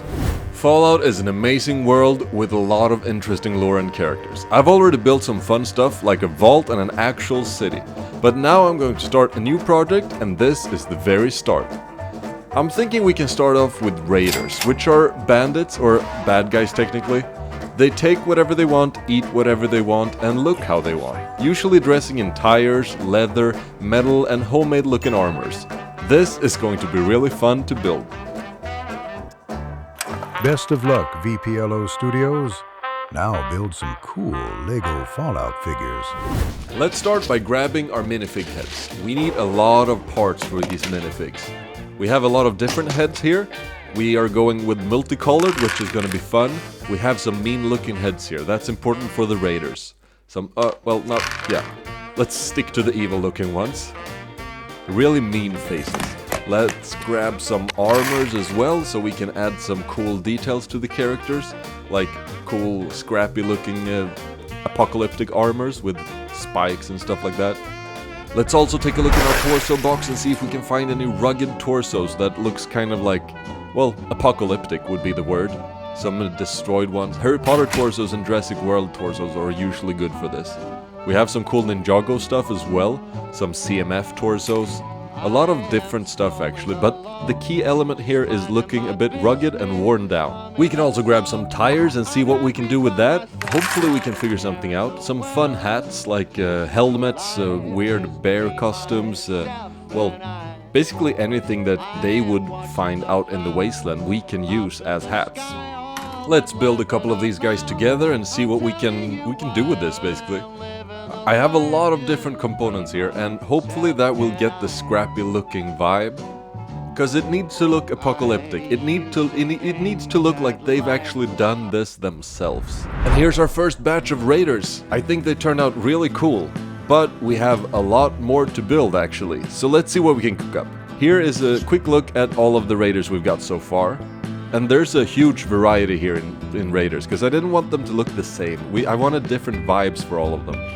I also tried sticking with different fun parts, like the pumpkin helmet or the tire as the shoulder piece.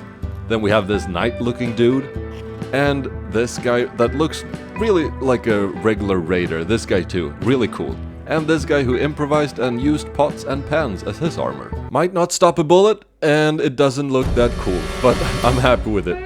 I think we can bash out a few more of these guys, and then we have a raider army. But they do need weapons, so let's build some DIY weapons that people would build out in the wasteland. Yeah, let's use a few stop signs and some axe parts, and also let's give them some cool weapons.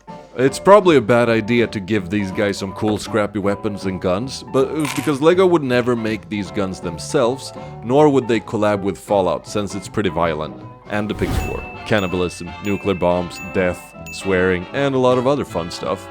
Thankfully 5-Star Toys sent me a few of these custom stuff that will fit nicely. Plus I also got some brick arms and brick tactical stuff here. We've got everything from futuristic fantasy guns to actual guns. Here I built my own version, which is brick built with only official parts, for those LEGO purists out there. There are a million different ways you can build LEGO guns out of bricks, so I'm gonna attempt to do some more later, but for now let's stick to the custom guns. Let's give these guys a few guns and see what havoc they can wreak on the wasteland. Every gang needs a leader, so let's make a raider boss that's a little bit bigger and meaner than everyone else. Let's grab a cool looking head, and I just love this with the piercings and the smile, it's very menacing. Let's build a power armor from him that he has modified into a raider version of a power armor, and it's gonna look mean. And here we have the raider boss. Let's turn that frown upside down and give him a huge minigun so he can smile again and kill some enemies. If you have a name suggestion for this guy, please leave them in the comments. I couldn't come up with a good name. If we turn down this head cover, this guy looks really cool. And very similar to the raider bosses with their own power armor from Fallout 4. Which I'm not complaining about, I'm really happy about it actually. The boss and the gang turned out really cool, but I feel like there's something missing. This looks kind of bare bones. We need a scene for them, an environment where they fit in. Let's grab some tan parts because we're gonna build some desert. We also need some tan 16x16 plates and we can start building our scene. I want to have a broken down road with a fence and some old signs, like old bumper stickers and stuff like that we could add on to the actual barbed wire fence. And then this typical raider fence where they are hanging out. Because I imagine this as outside of a raider camp. It's gonna look really cool. Let's add our raider gang, and if you have an idea for the raider gang name as well, please leave the comment down below.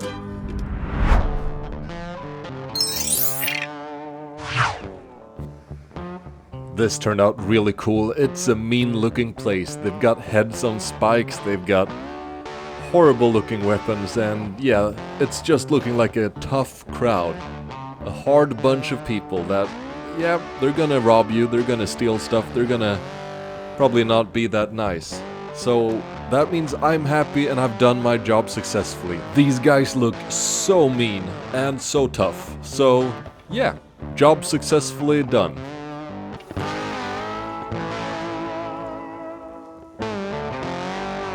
In the world of Fallout, the wasteland is not empty. It is divided. Scattered across the ruins of the old world are countless factions, each born from the same desperate instinct to survive and to rebuild. But while the goal is shared, the vision is not. Every group carries its own belief about what the future should become and what must be sacrificed to achieve it.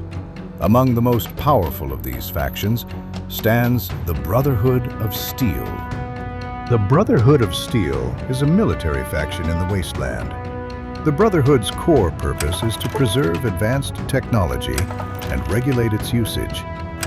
This is because they believe humanity cannot be trusted with the means to destroy itself, and they acquire technology to prevent another apocalypse.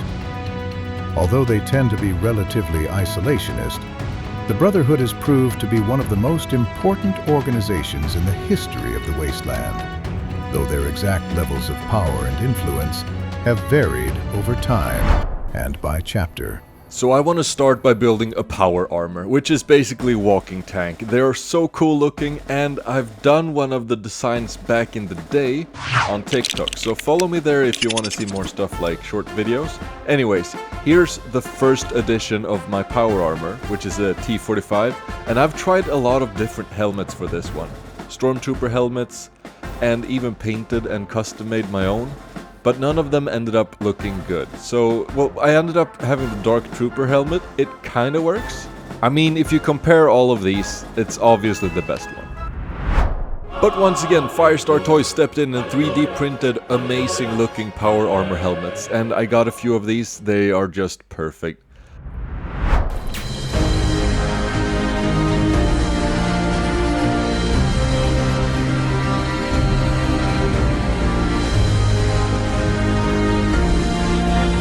So we have our amazing looking power armors that really feel finished now that we have the helmet. However, I'm not completely happy with them because there's something off about the shoulder pieces, and the back I need to readjust that as well. So we're gonna remove these arms and see what we can do. Remove the back side as well, because there's some rebuilding in the works here. Let's grab a few new parts like shoulder pieces and valves, because you know you can open the power armor by twisting the valve in the back. So let's put that on there, and I want to add a fusion core. And you're not gonna like this, but I'm actually gonna cut this yellow bar to get the fusion core that you can have inside to actually start up the power armor. Now let me know your thoughts in the comments about cutting Lego and actually customizing it this way. I had my doubts about it, but it ended up looking really cool. Let's add those shoulder pieces and the head, and here we have the difference between the two power armors. I would say that the new one looks better. It's a slight difference, but it's an upgrade. In the Brotherhood, we don't only have knights in armor, we also have the squires, foot soldiers and elders, which we definitely should build as well. These Ninjago torsos works perfect as Brotherhood fatigues. Then we're gonna add some custom pieces to them, some backpacks for the weapon carrying, and I think we can get some cool soldier looking heads as well, together with some fittingly military helmets. I also gotta give a huge shout out to Friendly Neighborhood Crafts for sending me these cool stickers with Fallout theme. We got the Brotherhood of Steel flag and so much more on these. Check them out for more cool stickers. As I said, I want to try to build my own guns here, so I built 2 custom laser weapons as well. They don't compare to these cool 3D printed ones from Brick Tactical or these ones from Firestar Toys, but I do think they work. I did 2 different ones and they look cool. Let's get back to building minifigs. The Brotherhood uses futuristic laser weapons, and they also try to collect this technology from the wasteland. So let's give them some maps and laser weapons so they can go out looking for some pre-war tech. Here I want to build different kinds of soldiers, but since it's a military faction, I also want them to look kinda similar in their clothes, in their style. But it's a military faction, so they kinda have to look the same as well. Here's a knight with his squire carrying all the guns. Here's a Brotherhood scribe finding some laser weapons. And here we have a Brotherhood knight doing his best trying to find some military tech. I think these figures turned out really cool. I like this one with the metal detector and the map. I also found some blueprints for them. When it comes to the Elder, they are the old people in charge. Well, they're usually old. They're supposed to be old and wise, but some would argue that they are a bit stubborn and have weird principles. They usually have these big coats on and kind of like robes, looking a bit medieval. Here we have 2 elders, and I'm happy with them. But we gotta build one other elder, and he's not old. It's Elder Maxim from Fallout 4, and he does not have the robes. He has a big leather trench coat on instead. He has this big beard and a cool haircut. Now we have the elders as well, so now we can actually collect the whole team and build out a little scene for our Brotherhood soldiers. They're outside on the road trying to collect some technology in the wasteland. That way we can set up a little cool outpost outside. Though their presence in the Mojave Wasteland, in the shadow of New Vegas, is faint, almost whispered rather than proclaimed, their importance cannot be ignored. They are guardians of forgotten technology, knights of a broken age. Even in obscurity, the Brotherhood remains a force that shapes the fate of the wasteland.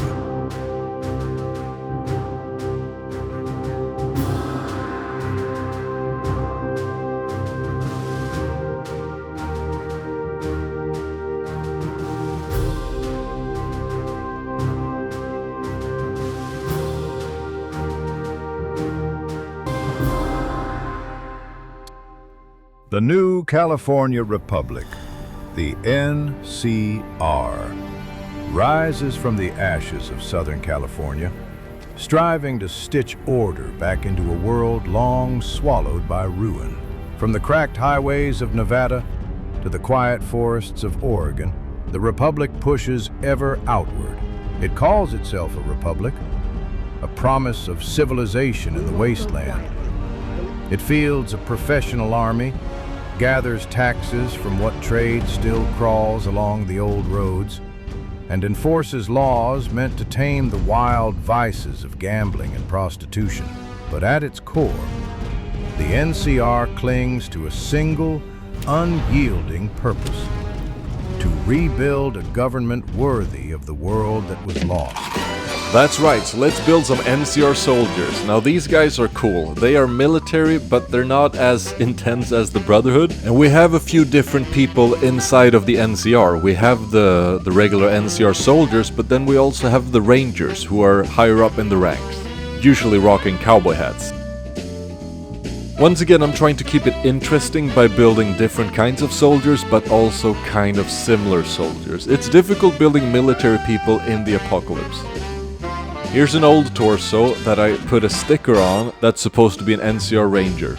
And this is probably one of the most famous characters or armors from the Fallout New Vegas game, so I have to make it justice. Adding this cool weathered Buzz Lightyear armor and then this custom helmet and a gas mask on top of that, we almost have the look. It's not as good as I want it to be, but it's close. I am gonna see what I can do in the future. Let's build a place for the NCR to hang out, and we need some kind of a secure place where they can guard maybe a water source or a little small community. Let's add some soldiers patrolling and then some rangers on the top of the building. It ended up looking like a cool NCR base. A temporary one, because they're very good at building military camps. This is just a temporary base. But it looks cool.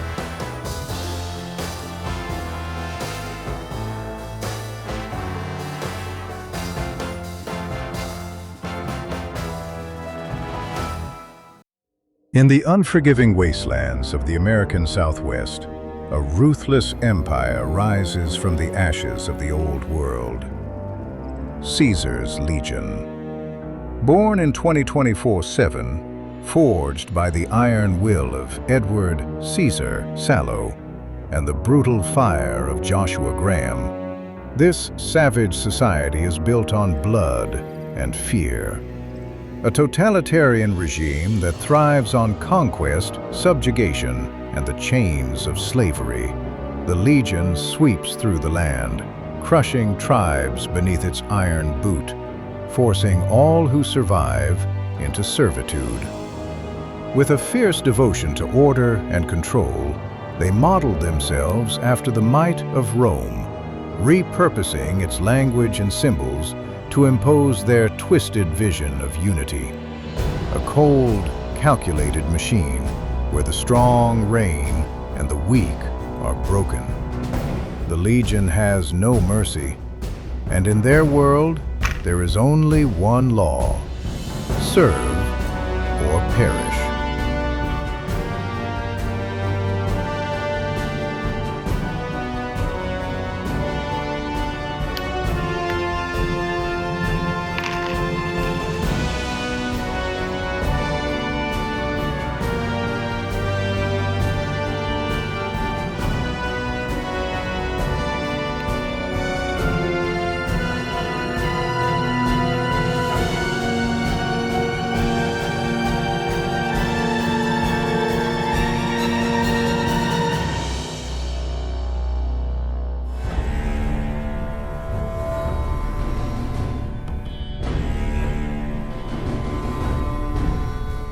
I think we can safely say that I've captured the feeling of Caesar's Legion. Locking people up, bringing back slavery, killing people, putting them on crosses, well, they're not that good. But I'm very happy with the figures, right? What do you think? You'll pay for that. I decided to line all of our habitats up on display and see what we have here. We have the Brotherhood, we have the Raiders, then of course Caesar's Legion, and then we have the NCR. There are way more factions in the Mojave Wasteland, and I'm gonna take a look at them in the future. But this was a cool video. It's really fun being back doing Fallout stuff. That is all for today. See you next time. In this video we're building stuff from the Fallout universe in Lego, and we're gonna make them work. Stick around to see what we can come up with. I love video games, and when it comes to video games, my all-time favorite video game series is Fallout. So today we're gonna build Fallout stuff in Lego in real life. So basically life-size stuff from Fallout in Lego. And we're gonna start off with the Pip-Boy, the iconic Pip-Boy that you have on your wrist in every single Fallout if you live in a vault. We're gonna make wearable functioning Pip-Boy 3000 Mark IV in Lego. This is the Pip-Boy from Fallout 4, which is the most well-known, I guess, because people have played Fallout 4 the most. The tricky thing about this is to make it wearable, so I'm gonna have to make some kind of bracelet as a base for this. I've already got the Pip-Boy, and it's dark tan with the screen, and I have all kinds of buttons and dials on it. But making the wristband around the wrist, that's the hard part here, to get it to be comfortable and wearable. So far this looks really cool and actually quite accurate. Making wearable stuff functioning for Lego and actually have it like be able to wear it, that's the hard part. It's very difficult, but it fits. It works on my arm. I have to make a few adjustments though, to just make it a bit more comfortable and to do some size adjustment. After some adjustments and adding some reversed slopes, I actually got a bit more comfortable having it on. I added my phone as well because I want to have a Pip-Boy app in it, and I found this cool locking mechanism that I think is going to work as the actual lock for the Pip-Boy when you use it. After 2 days of working, it was finally done. This is my Pip-Boy 3000 Mark IV. That's a tongue twister. I'm very happy with it. It ended up looking really cool. And with the Pip-Boy app inside it, I mean, it is an actual working Pip-Boy. It is so cool, and I've always wanted this. I cannot use the buttons and dials, of course, but I do have a touchscreen, so that's cool. And I can check my stats. Here is the bracelet solution, whatever to call it, I don't know what to call it, but the thing that actually keeps it on my wrist. It ended up working great, and the locking mechanism is a Technic connection, so it's quite sturdy. I really can't get over how cool this is.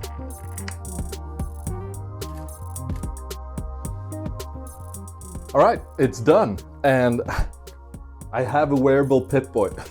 I am so happy about this. I actually have a somewhat sturdy Pip-Boy here. It's wearable and it works. My phone doesn't fall out, which is good. We have the Pip-Boy app here, which means I can see all my stats and everything I need to know. I thought that was a cool thing to actually have a working Pip-Boy. This is inspired by the Pip-Boy from Fallout 4. I think it turned out really cool. I can't really hide my excitement because having a working Pip-Boy and a life-size Pip-Boy to have on my arm that actually sticks on my arm. It's been a dream of mine ever since I played Fallout 3 for the first time. Wow. Let's move on to the next one. Another iconic thing from Fallout is, of course, the bubbleheads. They are so cool and they look amazing. I'm really struggling because this is such a small build. I'm trying to replicate this bubblehead, and I mean, I want to make it almost a 1-to-1 scale size, which is hard because you really have to find the right pieces. This one, I mean, it's not that big. I think I've got something though, so let's see what we can do. This will do perfect. Doing replication challenges overall is kind of hard, and you need exactly the right parts for the right job, so it can be quite the process to just find the parts for your build. That's why I'm building at my brick station here. I'm just looking for all the parts and trying to figure out how to do this. I mean, so far this is really close. I'm liking what we got. What really helps me in this process is that I have my own bubblehead, so I can look at that for reference. However, I want to make this with a thumbs up, the iconic classic one. This guy has a really thin body, so I don't have that much space to work with, so I have to make some kind of snot ball here, which have studs on all sides to be able to attach arms and the head eventually. It looks almost like the actual bubblehead. Almost, but we're getting there. Okay, so I had to go back and figure out, because I want the head to be bouncy, right? Like a bobblehead, like this. So we have to make that possible, because I want this to be working, of course. So I've made a little hole here, and I'm thinking of putting an antenna in here. I'm gonna show you. So if we've got this antenna, we can put this, let me just grab what we need here. There we go. Put that in here. Whoop. This should be shorter.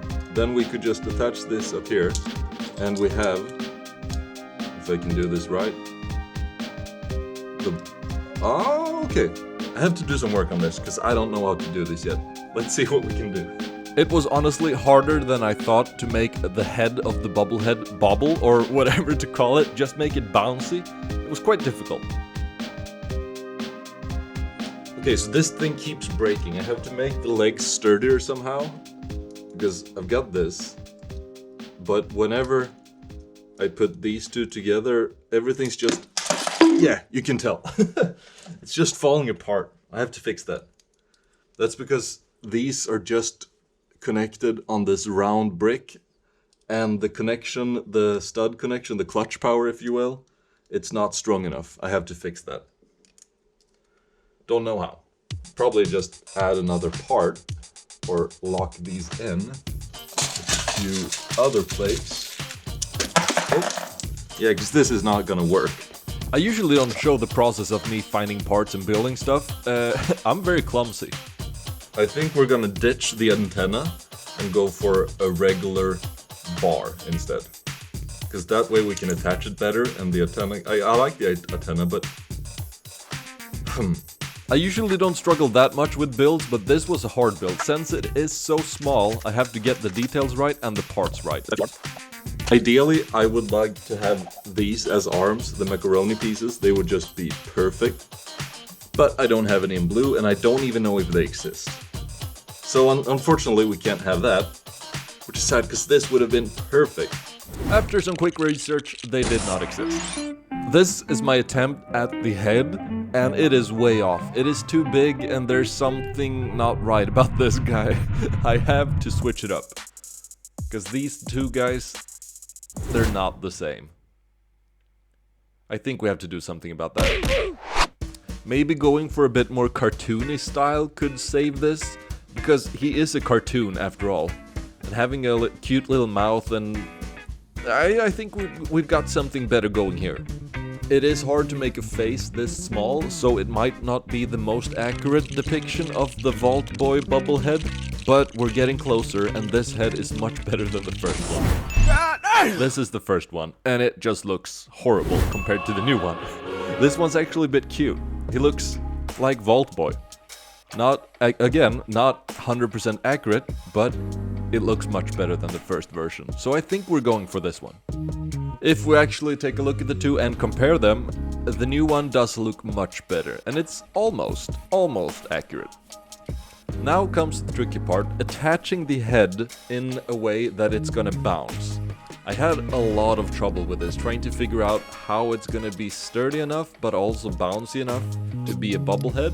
Tried all different sorts of parts in there to kind of have it stay on the bar without falling off, but also have some resistance.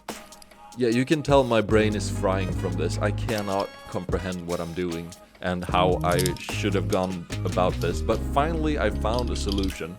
It stays on. However, I would have loved some kind of spring inside the head to make it bouncy.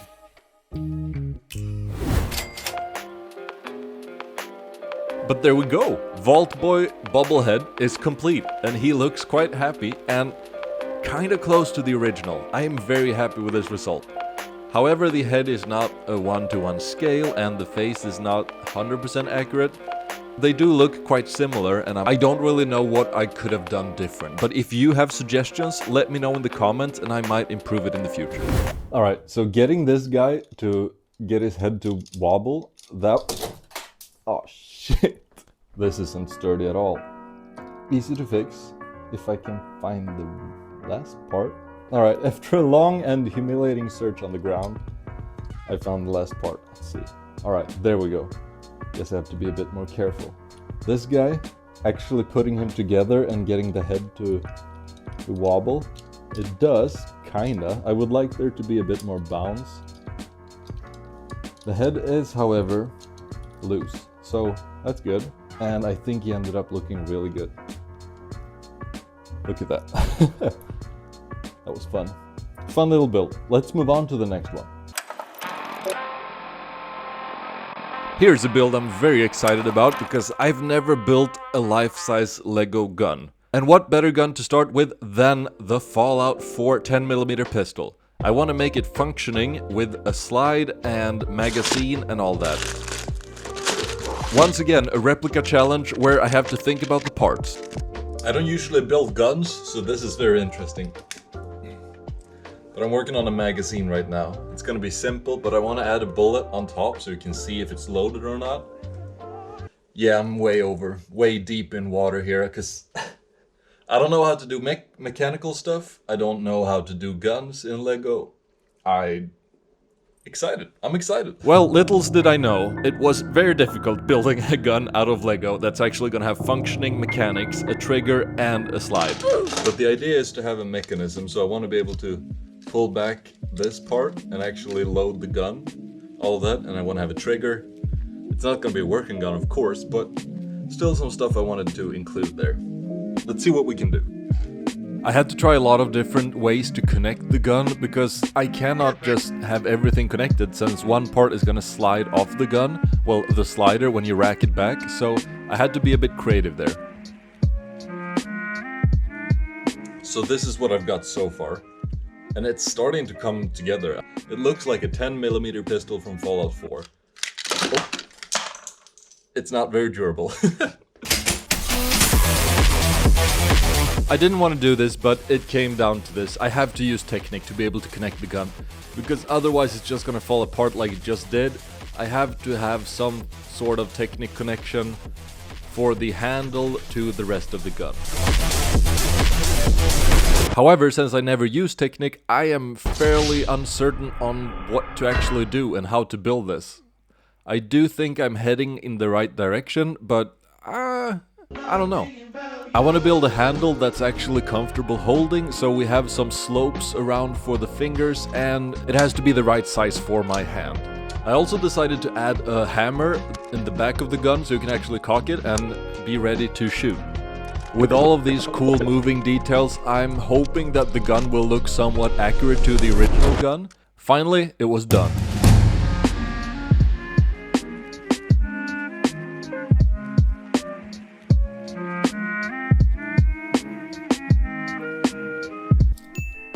I am honestly very happy. We've got the pistol here, the 10mm. I know that people don't like this gun from the Fallout 4 universe, and Fallout universe in general. I know people prefer the previous one, the one that's from Fallout 3 and Fallout New Vegas. I do too, but I felt like this gun has a bit more of an iconic look because it stands out more than the old ones does, so that's why I went for the 10mm from Fallout 4. And it works! I'm so happy that I actually made a functioning slide, so you can pull back this part, and you can actually, well, load the gun. We've got a magazine as well. Initially I had a bigger magazine and it slid all the way in, but I had to make a Technic connection here, which made it impossible for me to have a bigger magazine. This works. Whoops. Yep. That's the thing when building stuff out of Lego, right? Building Lego guns. Let's see, there we go. We can cock back the hammer. We can pull back the slide. And we can actually aim down the barrel, because I've made iron sights, which are accurate. I already talked about this gun a bit, but I want to show you a first-person POV of what it's actually like holding it. Then it looks like I am straight in the video game. I am very happy with this gun. It looks like the one from Fallout 4. What else is there to say? And it works. It just looks really cool. I feel like I'm right in the video game here. And putting in the magazine and pulling back the slide, it feels really cool. I think the silencer is a bit too small, but it wasn't really a priority, I just added it for fun. So the Fallout universe is huge, right? So there's a lot of stuff you can build, but I wanted to build some medical stuff, or drugs, or whatever you want to call it. I want to start by building a stim pack. A stim pack is what you use when you're hurt in the game and you need to heal yourself. It's a very simple thing to build, but you have to be, once again, precise with the parts so it actually looks like it, because we only have a certain scale to work with here. I want it to be life-size, I want it to be able to hold it in my hand and use it as I would in the game. This is what a stim pack looks like, and you can tell that it looks like a syringe, but with some strings and some Well, some different parts. It's not quite a syringe, but almost. So I'm gonna add the strings to this base. I don't really know what this is, and I don't know how a stim pack works, but my job is only to replicate it. Let's add a few round bricks to get that syringe shape. It's always interesting to find different techniques to reverse studs. This is just a simple one with Technic pin with a stud connected to a disc. And this one is also stud reversal, but here we have a round plate with a hole in it connected to a disc. That way I can connect my parts and reversing my studs, so I have it in the direction that I want it to go. And since I familiarized myself with Technic last build, I have to add some more Technic. Have to lock that down with a few, I don't know what to call it, but they lock it down. And there we go, my stim pack is done. I'm very happy with this stim pack, it looks really close to the original one. Let me know what you think. Oh no, you're wounded? Wounded out in the field? Well, luckily, we've got a stim pack. Works wonders. Unless you drop it. Well, it's not that many parts, but yeah. Alright, bit flimsy. Perfect. I'm not 100% sure this is the right size, but it felt right holding it, and it looks like about the size from the Fallout TV show, and that's the best reference, since they're actually people. Next up, let's build a drug from Fallout, and I'm talking about Jet. It's some kind of inhaler that's supposed to slow time. I think it's a really cool drug. Okay, no, that's not what I meant. I'm just saying it's a cool concept. But it's very cool in the game, and it's very easy to build because it has a very clear design and look, so it gives it an iconic look. And it's iconic from the Fallout video games. It's been there ever since the first one. Here I'm doing a stud reversal with a Technic axle, and it's perfect for round bricks because they have the axle hole in them. That way we can make the red part, the round inhaler part, a bit more sturdy by locking it in with Technic axles and connecting the rest of the jet. If we look at reference pictures, we have this kind of, I don't know what to call it, but the filter, and I was uncertain if I should add it, but I ended up adding it, and I think it looks cool. This is the video game version, and here is my version.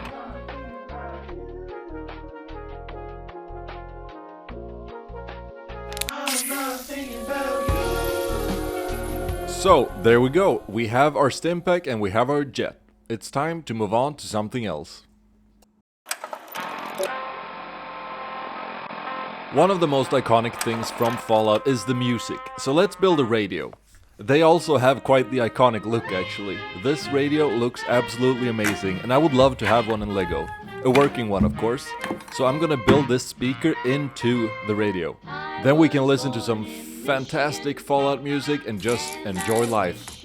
I'm actually gonna start this build in a weird part. I'm gonna start by building the small little glass pane because I want to have some sort of scale to it. Once we've done that, however, we can start working on the shape around the glass, which has to be an oval shape, and that's quite difficult to do with the wrong set of tiles. So you have to have the right size. Let's also add some cool profile bricks to get some extra texture in there. And it's just start building a big brown box. But we have to think about the speaker, because we have to include that inside the actual radio so we can make it playable. I'm gonna figure this out somehow. I don't really know how to do it, but that's a part of the journey, right? I also added some knobs and dials, as I've done on many builds in this video, because we have to be able to turn the volume up and change the station. Getting the glass into the build really helps sell the look of the radio. We're really getting close to the final look here. And after some building in my brick pit, I figure out that I need some few final touches to make this look beautiful. I think I built the top of the radio in a very stupid way. I did it with bricks and tiles and no plates, which was probably pretty stupid. But hey, it got the job done.